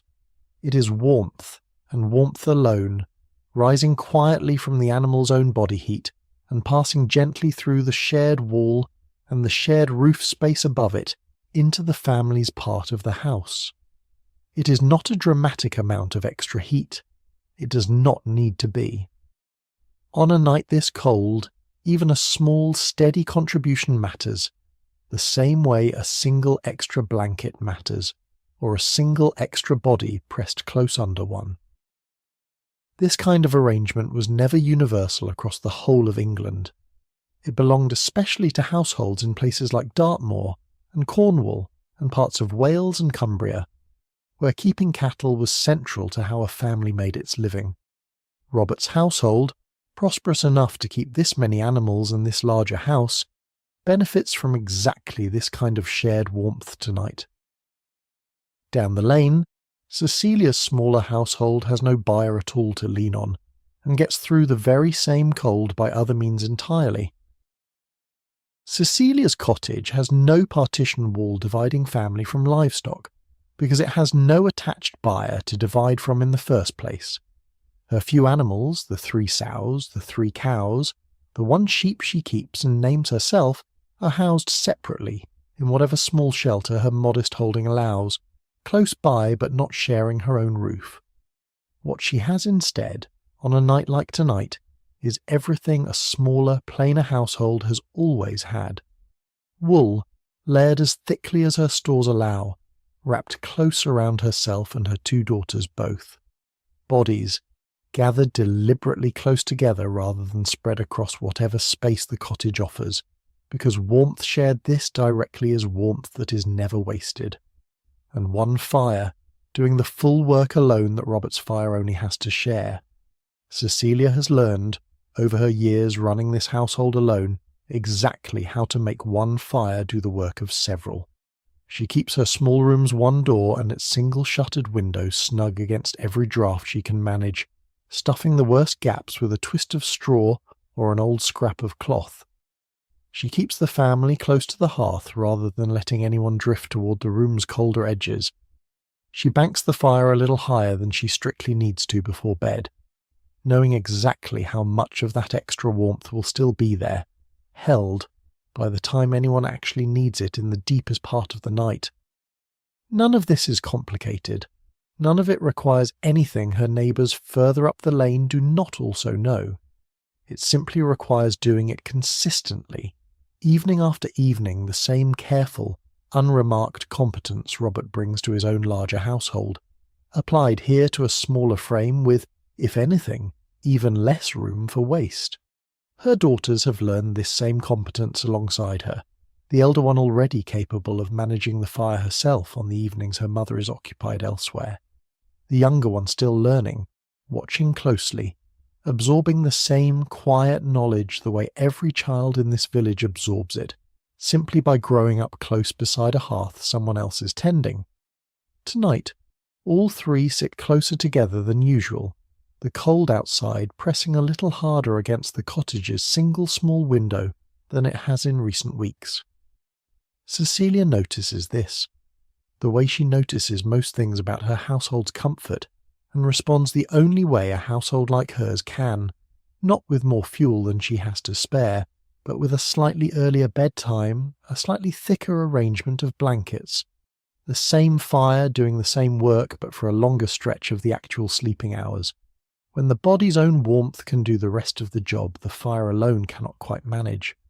There is real skill in this kind of adjustment, made without any fuss or any real deliberation, simply the accumulated sense of a woman who has managed this particular household through enough winters to know, almost instinctively, what a night like this one is going to ask of her, and to answer it before it has even fully arrived.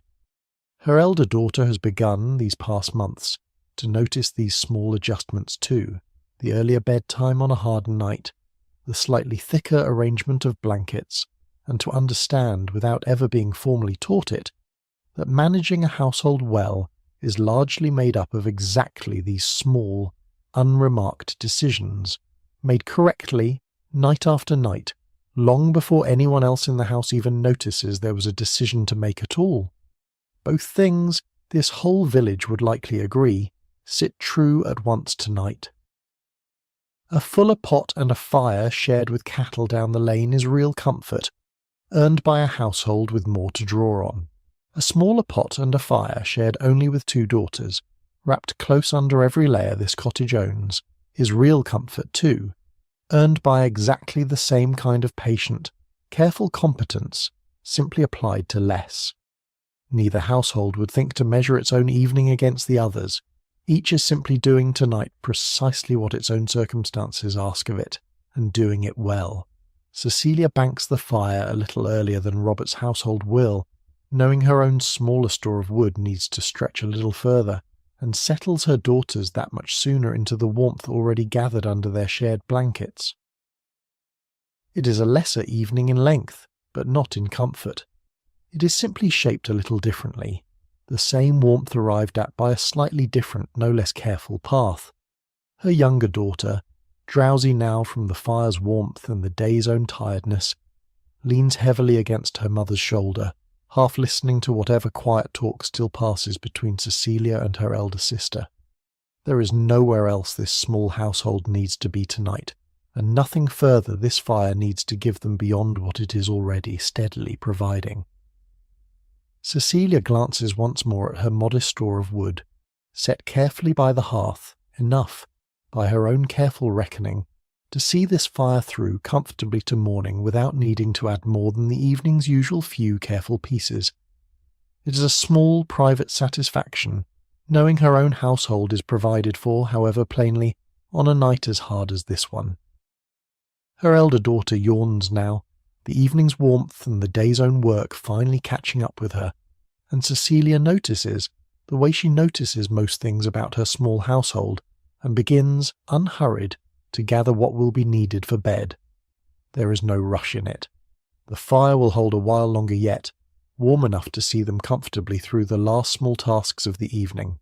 There is a quiet, well-earned satisfaction in an evening managed this well. A full pot, a warm room, 2 daughters settled and content, nothing left undone that needed doing. Cecilia allows herself briefly to simply sit with that satisfaction before the evening's last small tasks call her back to her feet. It would be easy, set directly beside Robert's larger, more comfortably arranged household, to read Cecilia's evening as simply a lesser version of his. But that is not quite the truth of it. Both things, in a village like this one, are simply true at once. A fuller pot and a fire shared with cattle is real comfort.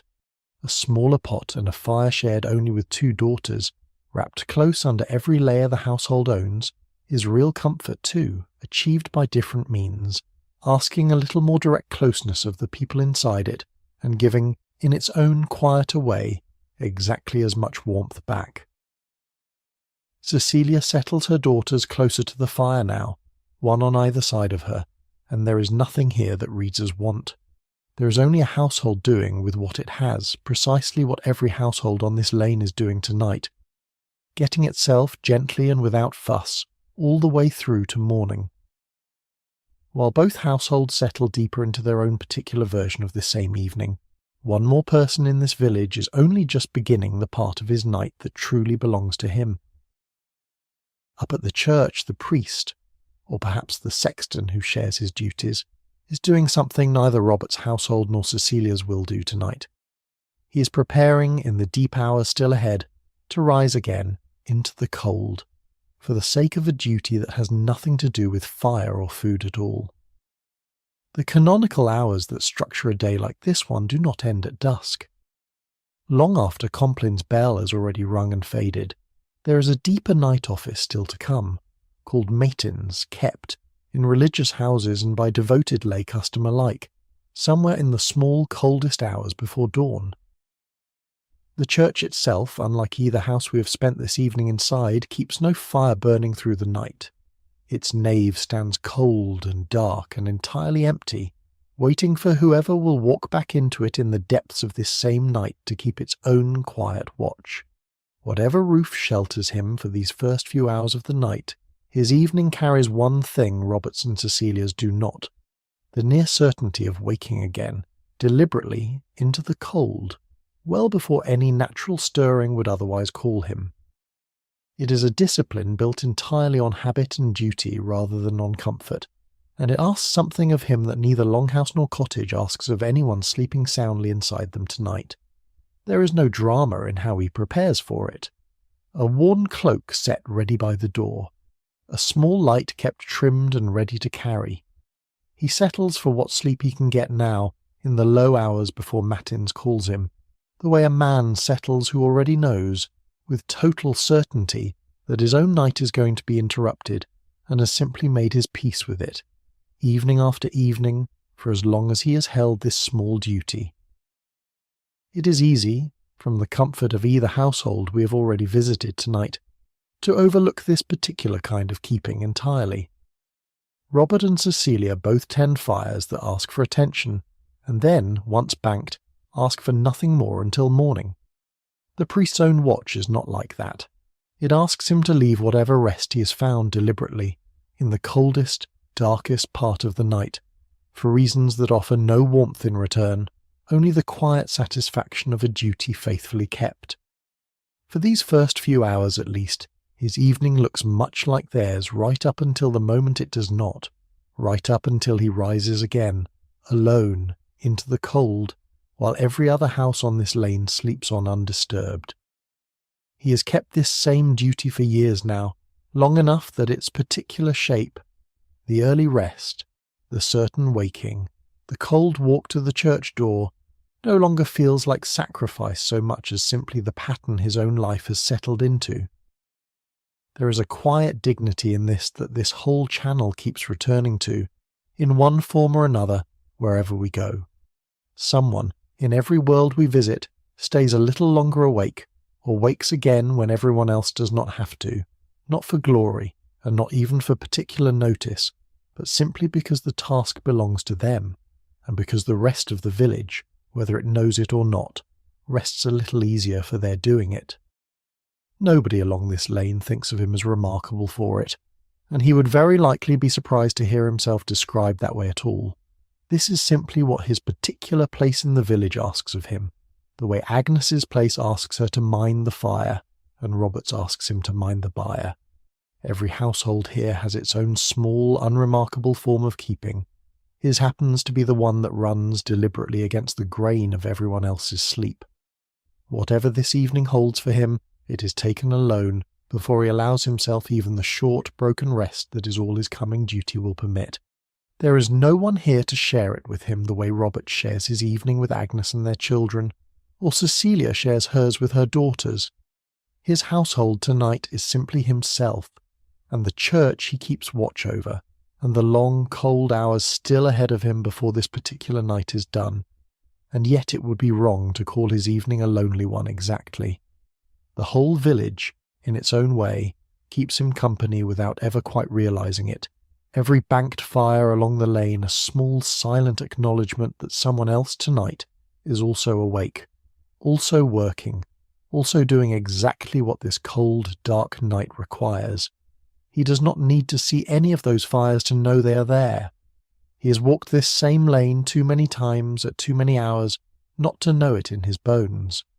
Whatever brief rest he allows himself now, he has learned, over years of keeping this particular duty, exactly how long he can trust it to last, waking himself by nothing more than long habit, almost as reliably as any bell could manage it, timing his own short rest, night after night, without needing to think about it consciously at all. There is a rhythm to his life that neither Robert's household nor Cecilia's quite shares, shaped around the church's own hours rather than the ordinary hours of farm and hearth. And yet all three rhythms, different as they are, run through this same night side by side, each household or each keeper doing their own part to see this whole small community safely through until morning. He settles now for what rest he can find, the same brief deliberate rest every night like this one asks of him, ready to rise again the moment his own broken night finally calls him back to his feet. It is a small, ordinary discipline, made no less ordinary by the unusual shape of the night still ahead of him.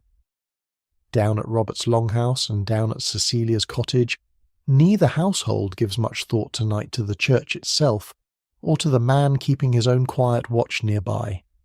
That, in its own way, is exactly as it should be. His whole purpose tonight is to be the one thing this village does not have to think about, faithfully kept, so that everyone else genuinely does not have to. This is a different kind of keeping altogether from the one we have watched all evening, Agnes feeding her fire, Cecilia wrapping her daughters close.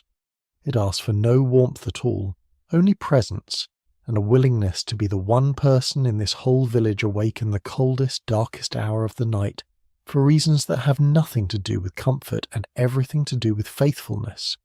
It is its own small, unglamorous form of the same night's keeping, this whole channel keeps returning to. Someone stays a little longer awake in the cold so that something the rest of the village trust continues quietly, without fail. Back in both houses we already know well, though. It is nearly time to do the one task that will carry each fire safely and steadily all the way through to morning. In Robert's longhouse and in Cecilia's smaller cottage, at very nearly the same hour, the same quiet, practised ritual is beginning. The fire, having done its evening's work, is not simply left to burn on unwatched, and it is not put fully out either. It is banked, raked over carefully with its own ash and slack, so that its heart continues to smoulder gently through the whole night, ready to be coaxed back to full flame at first light rather than struck entirely fresh. Agnes kneels beside her own hearth now and does the work with the same easy familiarity she brings to everything else this evening. The last visible flames are allowed to burn down first, the biggest unburned pieces of wood set carefully aside for tomorrow rather than wasted now.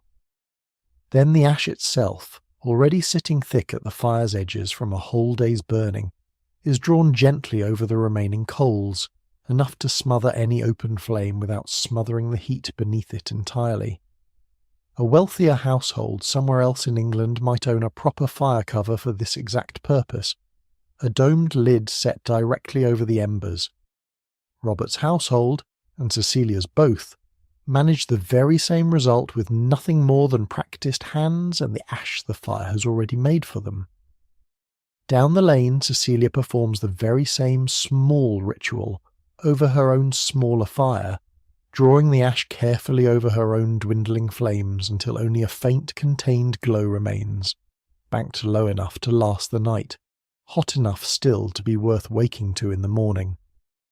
Her daughters watch her do it, the way children in every house on this lane watch this same nightly task, absorbing, without any formal teaching at all, the exact motions they will one day perform themselves.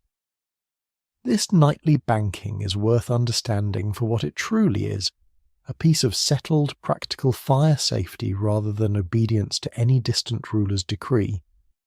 The old story that blames a conquering king for forcing this habit onto a defeated people does not hold up well against the calmer facts.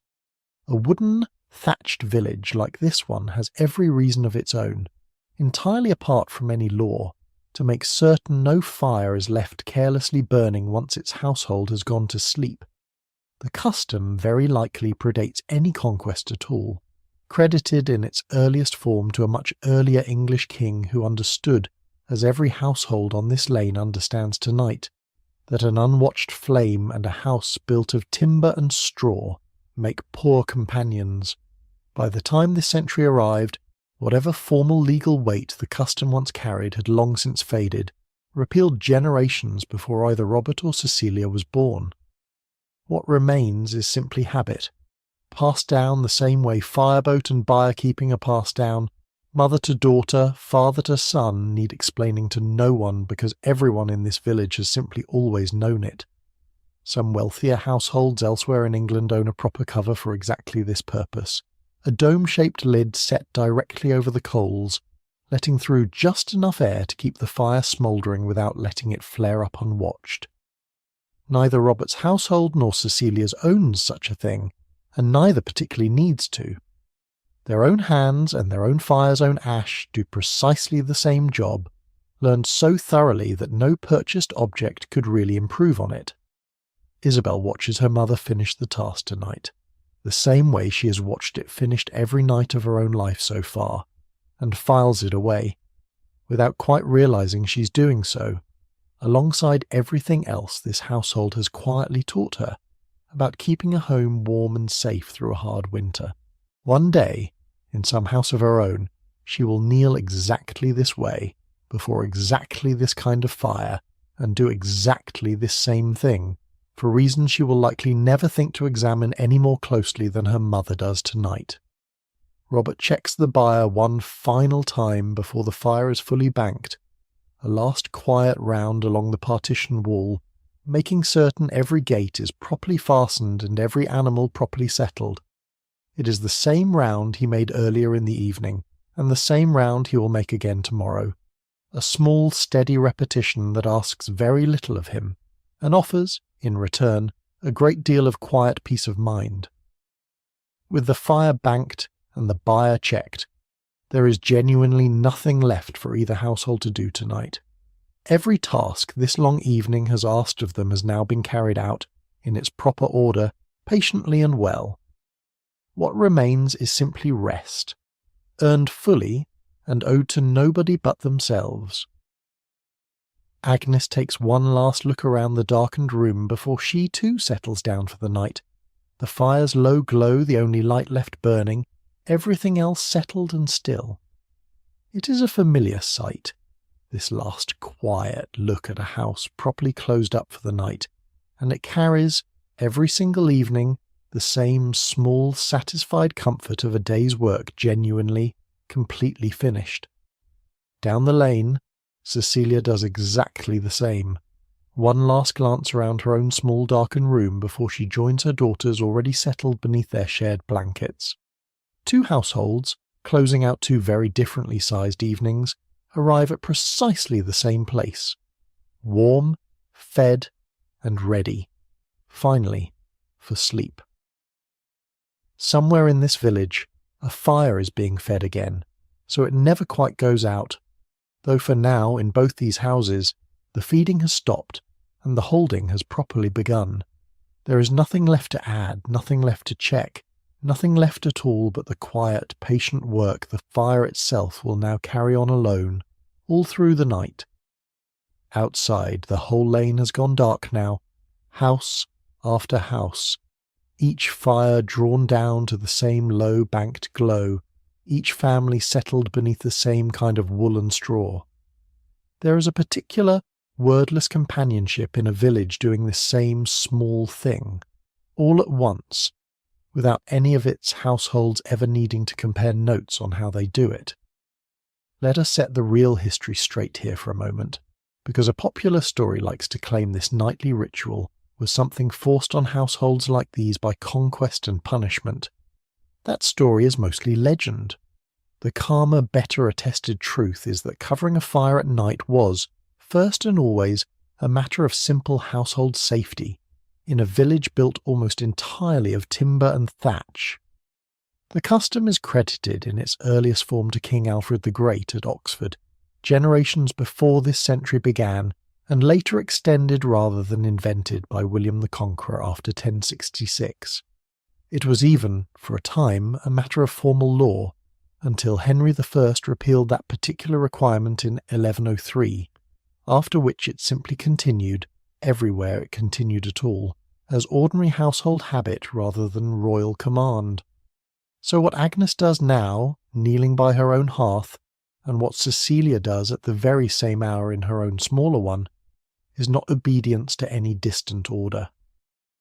It is simply what every sensible household in England has done, in one form or another, for centuries before either woman was born, and will keep doing for centuries after. Now, in both houses, there is nothing left to do but lie down. In Robert's longhouse, bedding is being settled for the night the way it is every night. A straw-filled pallet laid on a simple wooden frame for those who have one, or directly on the swept earthen floor nearest the fire for those who do not. Wool blankets, layered as thickly as the household's own stores allow, and on a night this cold, whatever spare clothing can be added on top of them besides. The pallets themselves are simple, honest things. A coarse cloth bag stuffed full with dry straw, sometimes with a little chaff or bracken worked in besides, refreshed every so often through the year as the old filling flattens and grows tired. Laid on a rope-strung frame, the ropes drawn tight enough to hold their shape through a whole night's sleep, or, for those without a frame to spare, laid simply on the swept floor itself, close by the fire's own lingering warmth. Either way, it is soft enough and thick enough to keep the cold of the floor or the frame from reaching up into tired limbs.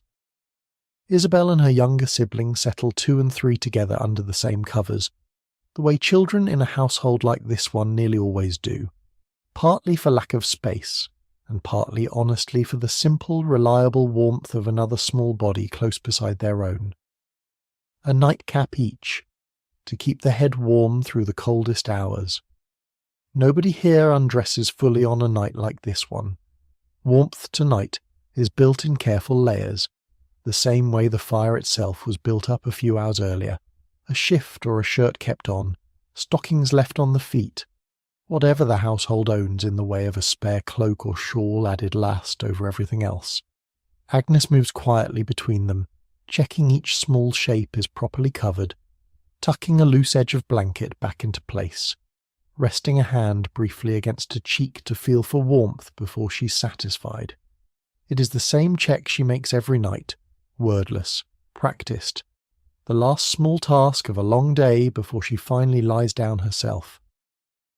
Robert settles beside her a little later, the two of them sharing the same bed, the same weight of blankets, the same low warmth still drifting faintly from the fire at the far end of the room. There is a particular comfort in a bed shared this way, on a night this cold, two bodies doing quietly without any effort at all what a single body alone could never quite manage. Down the lane, in her own smaller cottage, Cecilia is settling her own two daughters in exactly the same unhurried way. The three of them sharing one bed tonight the way they share it most nights, close enough that the warmth of one is the warmth of all three. Tonight, with the cold pressing this hard against the cottage walls, all three settle gladly close together, warmth shared as freely as the small space itself allows, the whole bed a single, warm, breathing shape under its layer of wool. The room itself, in either house, has grown quiet in the particular way a room grows quiet once its people have finally properly stopped moving. The fire's low light still flickers faintly against the walls and the low ceiling, smaller now than it was even an hour ago, but steady, patient, doing exactly what a well-banked fire is meant to do through the first settling hours of the night. There is very little left to hear now beyond the fire's own soft occasional shift, and the slow, even breathing of a household finally, fully at rest. Whatever the day asked of these hands, whatever the cold outside still intends, none of it can quite reach in here, past the barred door, past the shuttered window, past the fire's own low, faithful watch. One by one, the small sounds of a house settling into sleep grow further and further apart. A shift of weight, a soft exhale, the faint creak of a rope frame taking its full weight for the night, and then, gradually nothing at all beyond the fire's own low, patient company, keeping watch over a room that no longer needs to keep watch over itself. There is nowhere further either household needs to go tonight, and nothing further either one needs to do. Every task this long evening asked of them has already been carried out, patiently, in its proper order, and what remains now is simply this: rest, earned and complete, held safe inside walls built exactly for holding it.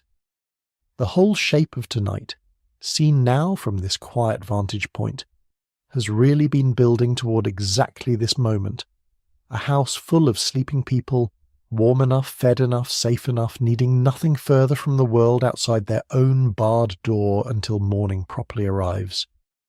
Every earlier chapter of this evening, the gathered animals, the built-up fire, the shared meal, the carded wool, the banked embers, was simply preparation for this one long, undemanding stretch of rest. If you have been drifting along with us this whole evening, house by house, task by task, you have already done everything this particular night asks of you too. There is nothing left to follow now, nothing left to learn, only this: warmth, stillness, and the low, patient sound of a whole, small world finally, properly asleep. Somewhere beyond the walls of either house the frost keeps working at its own slow pace, and somewhere above them both the stars have wheeled a little further across a sky neither household is awake to see. None of it touches the warmth held so carefully inside. That, in the end, is the whole point of everything this evening built. Let your own breathing settle now the way this whole village's breathing is settled. Slow, even, unhurried. There is nothing left for either of us to do here but rest inside this same warm, quiet stillness, exactly as safe, exactly as held, as anyone sleeping behind these two doors tonight. There is no part of this deep, settled hour that asks anything further of you. Whatever brought you to this fire tonight, Whatever this small, cold English lane has come to mean by now, none of it requires a single thing more from you than simply staying here a while, warm, unhurried, exactly where you already are. The lane, the fields, the frost, all of it will still be here, exactly as we left it, whenever we come back to it. For now, none of it needs watching. It is simply holding, patiently, the way it has held on every other cold night this village has ever known.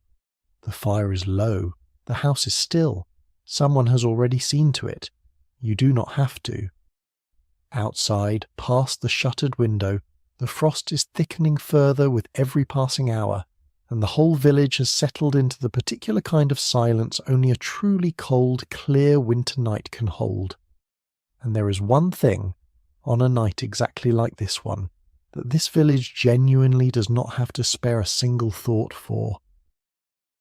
If this same story were being told in the warmer half of the year, there would very likely be men walking this lane right now, keeping watch. A law dating from the previous century, called the Statute of Winchester, required villages very much like this one to keep a formal night watch, 4 to 6 men depending on the size of the settlement, patrolling continually from sunset to sunrise. It is a genuinely well-documented piece of medieval village life, still in force and still shaping village custom in Robert and Cecilia's own time. Picture for a moment what that same lane would sound like on a warm summer night instead.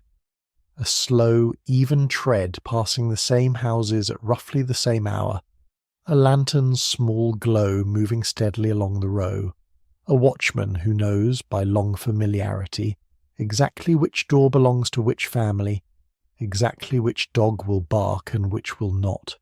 It is a comforting picture in its own right. The whole village quietly looked after while it sleeps. Whatever the law's own reasons for drawing the line exactly there, the practical effect tonight is simple enough to feel for yourself. The roads, in the depths of a winter this hard, are about as empty and as unwelcoming to a stranger as they ever get. There is something almost restful in learning this small specific fact, that even the law itself, centuries ago, recognized a night like tonight as one that could simply be trusted to keep itself. No formal duty stands between this village and its own rest tonight.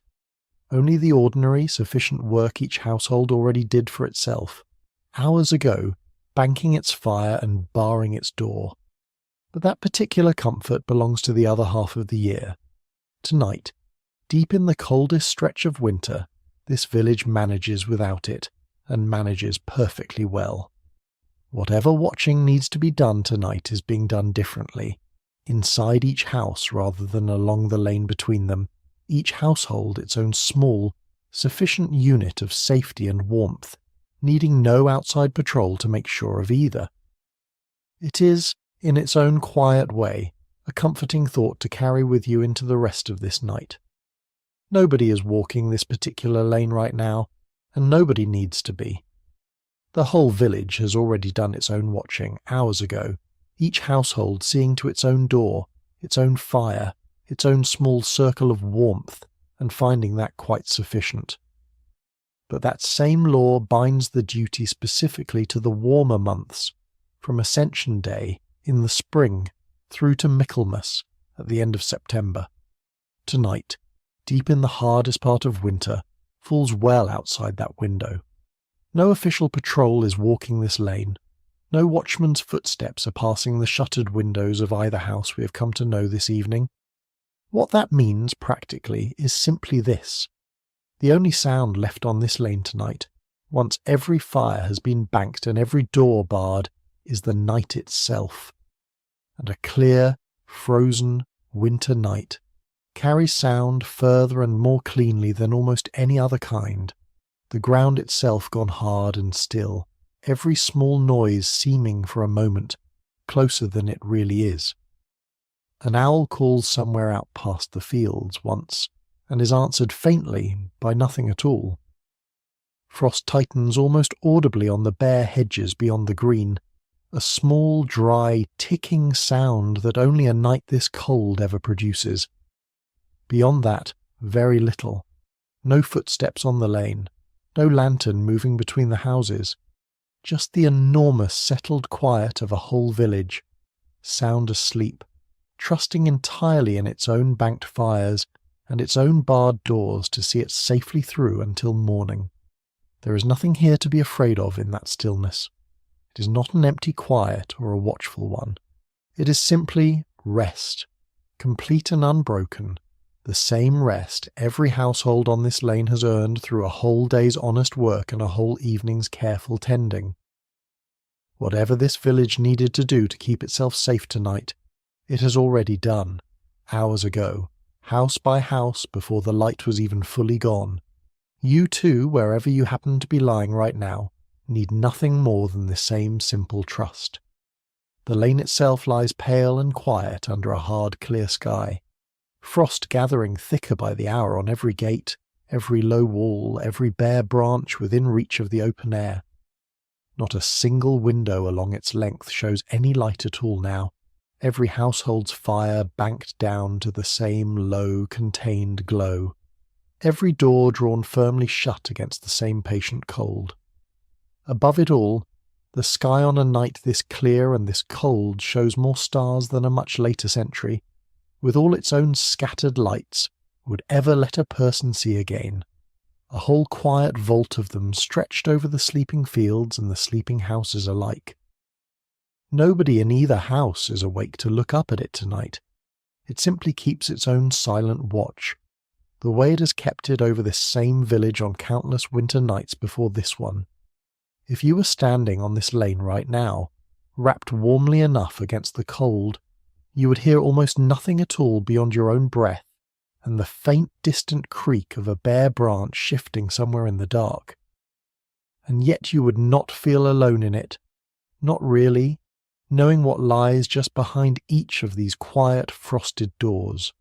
Whole households, warm and sleeping, each one carrying its own small steady fire through the night, exactly as this village has always managed it.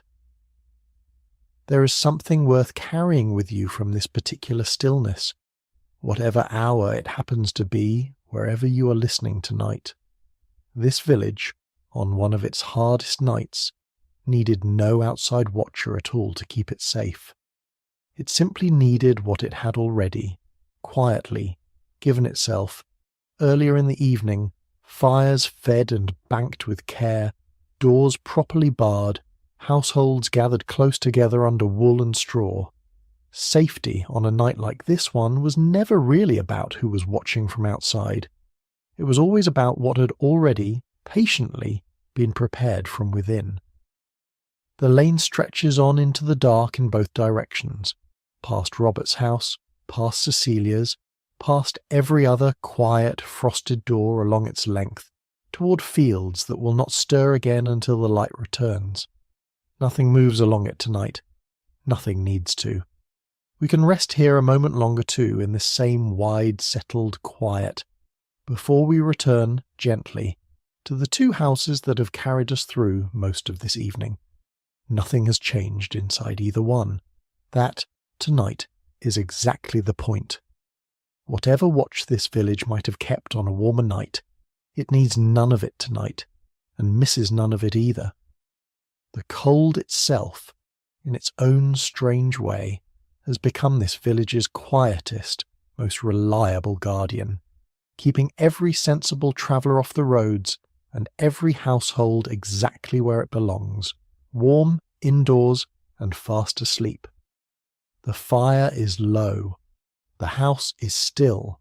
Someone has already seen to it. You do not have to. Inside both houses, with no watch to listen for and nowhere left to be, the only thing left awake in either room is the fire itself, settling slowly down toward its own quiet, banked rest. We are deep in the night now, and we can simply sit here a while, in the quiet of it. In Robert's longhouse, and in Cecilia's smaller cottage, and in every other house along this same lane, the shape of the room has become almost identical. A family, sleeping close together under every layer the house owns. A fire, banked down beneath its own ash. holding on to a small, steady core of heat that will not go out, not through the whole of this long, cold night. Let us stay a while longer in this room, the way we might sit quietly beside anyone we cared for while they slept. Nothing here is asking anything of us. There is only the low, even sound of breathing, the faint tick of a settling timber somewhere overhead, and beneath it all, unseen, unhurried, the fire doing exactly what it was banked to do hours ago. If you were to kneel close beside either hearth right now, and hold your hand flat and still just above it, you would feel almost nothing at first, no flame, no obvious warmth reaching upward, and then, waiting a moment longer, you would feel it after all, faint, low, and entirely real, a low red heart still glowing quietly beneath its grey covering of ash. It has held this way for hours already, and it will go on holding this way for hours yet, needing nothing further from anyone in either house until morning finally comes. This is the whole quiet genius of the evening's earlier work made plain. A fire built carefully, fed patiently, banked correctly, asks for nothing more than this, hour after hour, all on its own. Everything that happened earlier tonight, the wood gathered under its own old right, the fire built up and fed every dozen minutes or so, the meal cooked and shared, the wool carded, the story told, the fire banked with practised hands.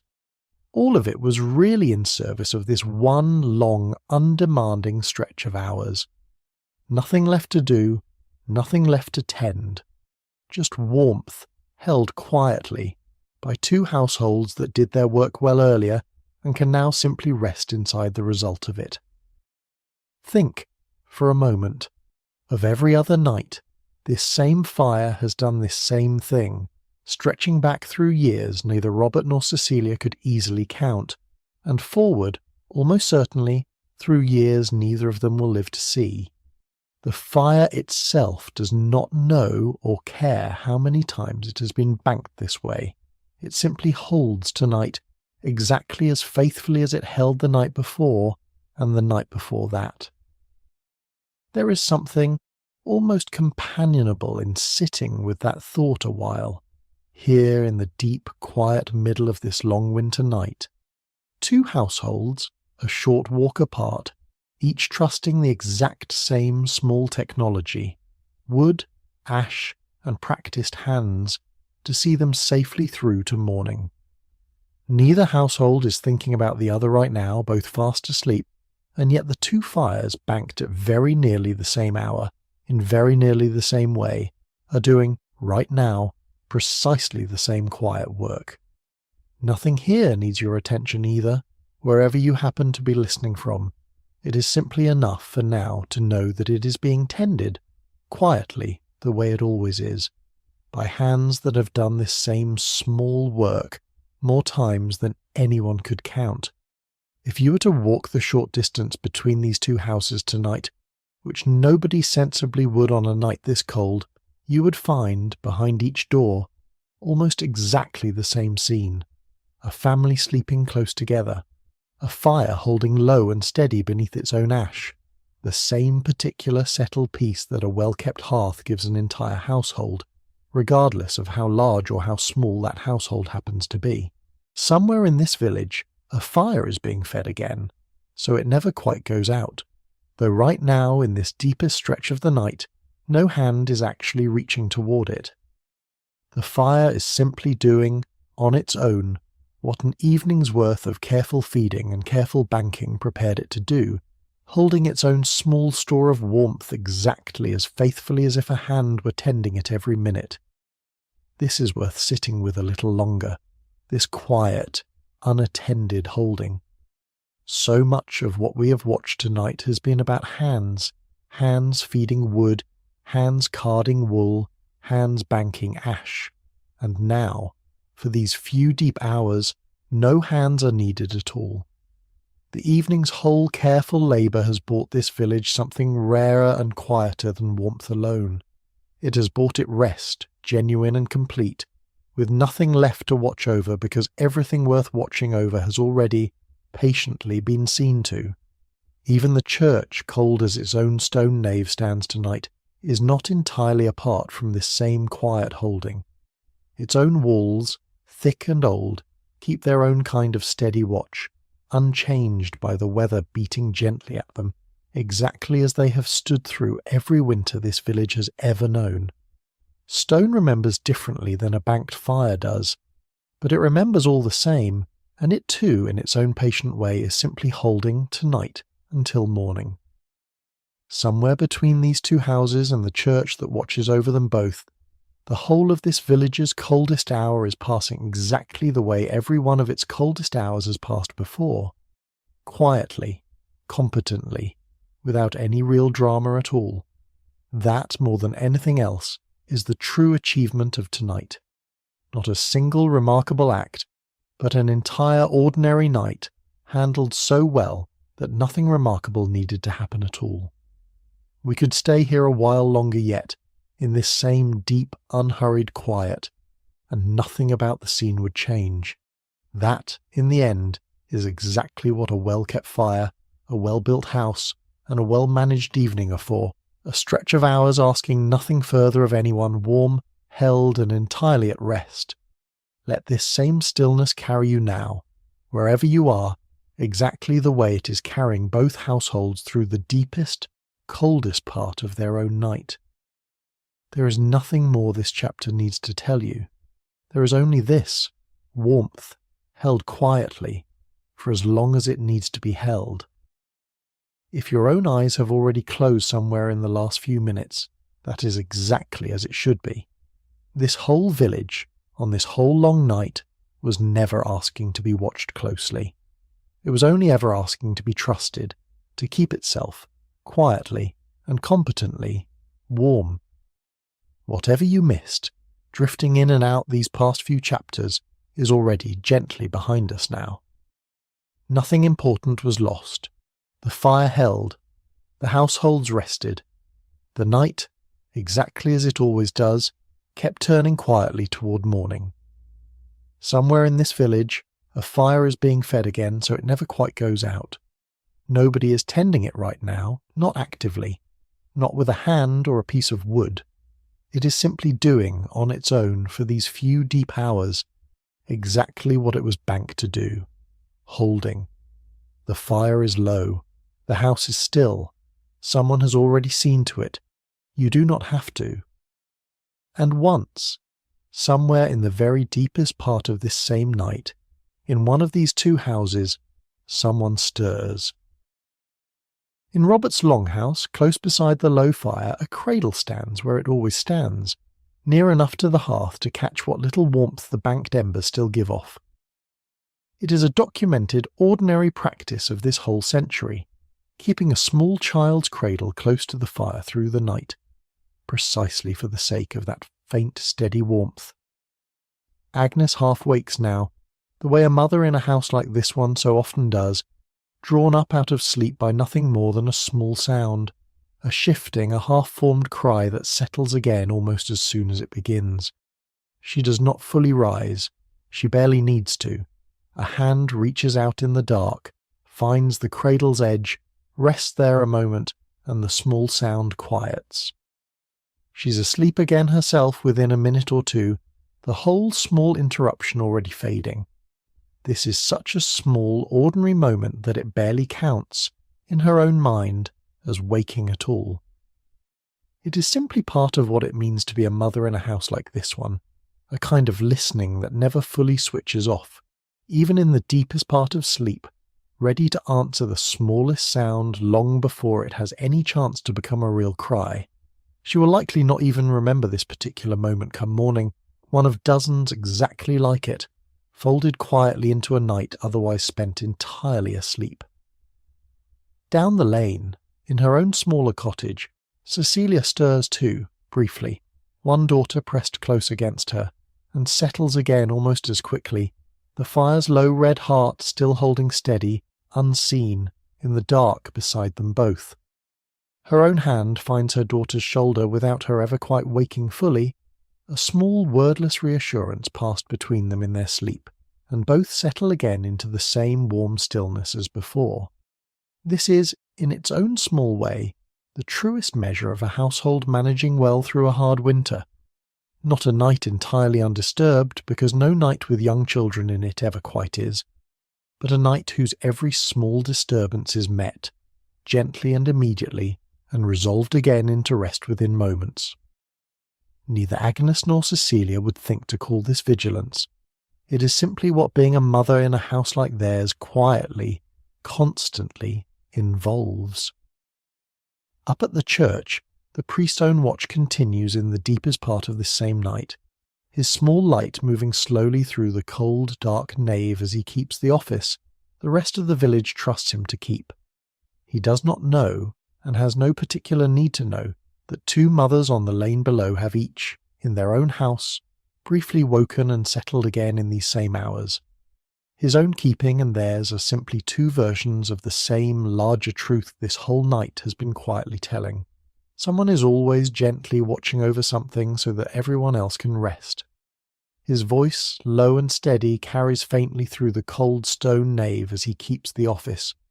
The same words spoken in the same church at this same deep hour for longer than anyone now living could easily trace. Nobody hears him but the walls themselves, and whatever quiet faith brought him here in the first place. It is enough. It has always, on nights like this one, been enough. The cradle beside Robert and Agnes's own bed settles again into its own small stillness, the child inside it breathing slow and even, entirely unaware of the brief, gentle vigilance that just passed over it. This is, in its own modest way, exactly what tonight has been about from its very first chapter. Not one grand act of care, but a whole night's worth of small ones, a hand feeding a fire, a hand banking it, a hand finding a cradle in the dark, each one small enough to be forgotten by morning, and each one, together, entirely sufficient to carry a household safely through. The frost outside continues its own slow work, thickening a little further on every gate and every bare branch, indifferent to the warmth held so carefully behind each door along this lane. It does not need to know, and would not care if it did, that two households have already, quietly, defeated everything it could do to them tonight, simply by tending a fire well and trusting each other and getting some rest. Somewhere far off, past the edge of the fields, the sky has not yet begun to change at all, the night still holding at its very deepest and darkest. There are hours left yet before morning properly arrives, but the hardest part, the part that asks the most of anyone's attention, is already, quietly, behind this village. What remains now is simply waiting, warm and settled, for the light to come back the way it always, eventually does. In both houses the same low, even rhythm of sleep continues undisturbed now, the earlier small wakings already folded back into a deeper, more settled rest. Whatever this night still holds in store before morning, both households will meet it exactly the way they have met everything else tonight, warm, together, and entirely unhurried. There is nothing more either house needs from this night now, and nothing more this night can ask of them. What remains until the first grey edge of morning finally touches the shutters is simply this same deep, unbroken rest, held safe by everything both households did, patiently, well before it ever began. Somewhere close by, unseen in the dark, the church itself is nearing the last of its own quiet watch, its keeper's small light still moving slowly through the cold. He too is simply waiting now, the same way both households are waiting, for the same first grey edge of morning that will, eventually gently, arrive for all of them together. There is a real comfort in knowing that whatever this night has still asked of anyone, priest, mother, or sleeping child, it has been met gently and completely by exactly the kind of quiet, patient care this whole evening has shown us, again and again, in one house after another, on this lane, on this cold winter night. Sleep on then, exactly as this whole village is sleeping, trusting, the way every household along this lane trusts, that the small, careful work already done this evening will carry you, gently and completely, all the way through to morning. There is nothing left to watch for, and nothing left to do, only this same deep, warm, well-earned rest, held safely until the light comes back, exactly as it always, eventually does. The fire is low, the house is still, someone has already seen to it, you do not have to. And by the time the faintest edge of grey light begins very slowly to touch the gap beneath each shuttered window, the whole village is exactly where we left it. Still, held, warm enough, everywhere it truly needed to be. Every fire in every house along this lane has done exactly what it was asked to do, all night, without a single hand needing to touch it since it was banked hours before. There is a particular stillness to a village in these last hours before dawn, the deepest, quietest part of the whole long night, when even the animals in Robert's byre have settled into their own heavier sleep, and the only real movement anywhere on this lane is the faint, patient rise and fall of smoke still finding its way, thin and slow, up through each roof's small vent. Morning comes to this lane the same quiet way it always does. Agnes is the first to rise in Robert's longhouse, before the rest of the household properly stirs, kneeling once more beside the hearth she banked so carefully the night before. She does not need to strike a fresh flame from nothing. The embers are still there, waiting under their covering of ash, exactly as she left them. A little raking, a little coaxing, a few careful pieces of kindling, and the same fire that carried this whole household through the night is climbing gently back toward morning's proper flame. She works by feel more than by sight in the half-dark, her hands finding the fire's edges the way they have found them every single morning for years, drawing the ash carefully back, watching for the first small glow to answer her, then feeding it the same patient way Robert fed it the evening before, small pieces first, then something heavier once the flame is confident. Within a few short minutes the room's darkness is pushed back once more, the fire's familiar light climbing the walls, and the whole household's day, quietly, has already begun.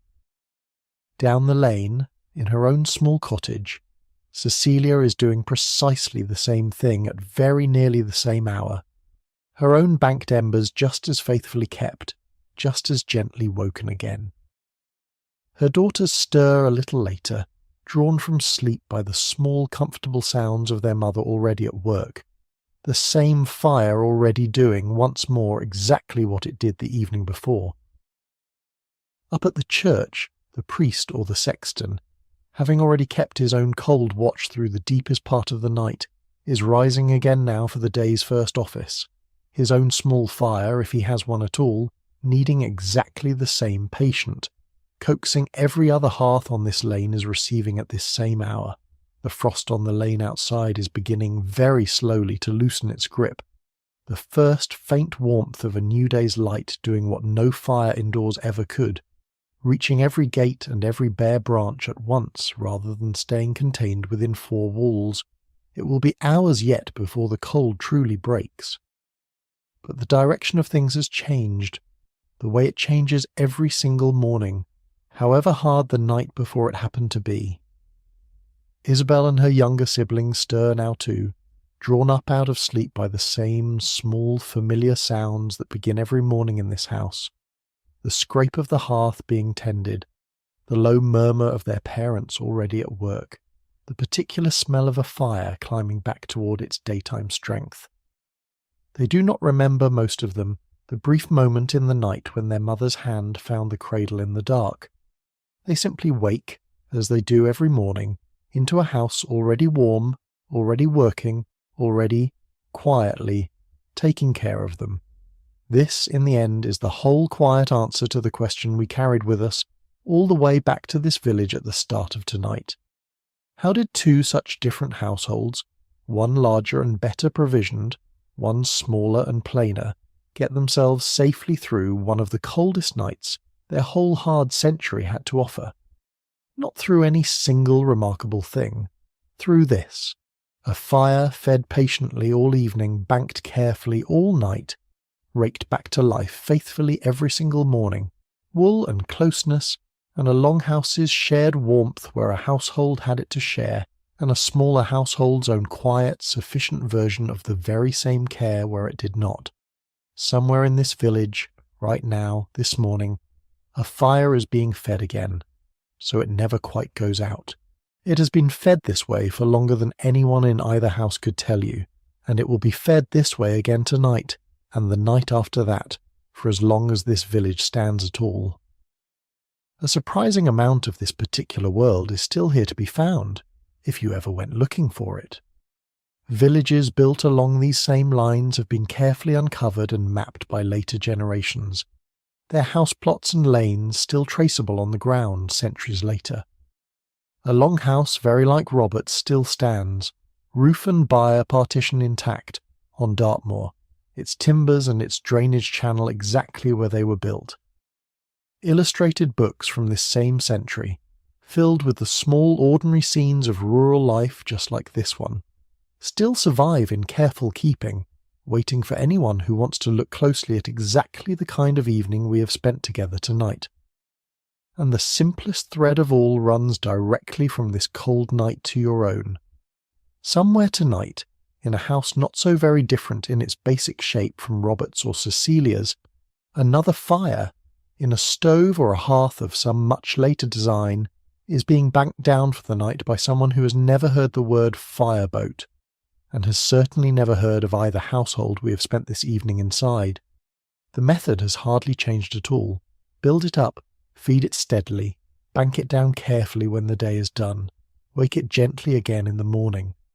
You are warm right now, wherever you are lying, in a house that very likely does all of this for you without your ever having to think about it once.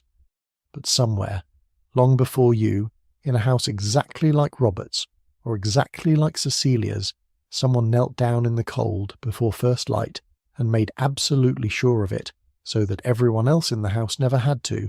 That is the whole quiet thread this evening has been following, house by house, hour by hour, from the moment the light first began to fail over this small village's fields.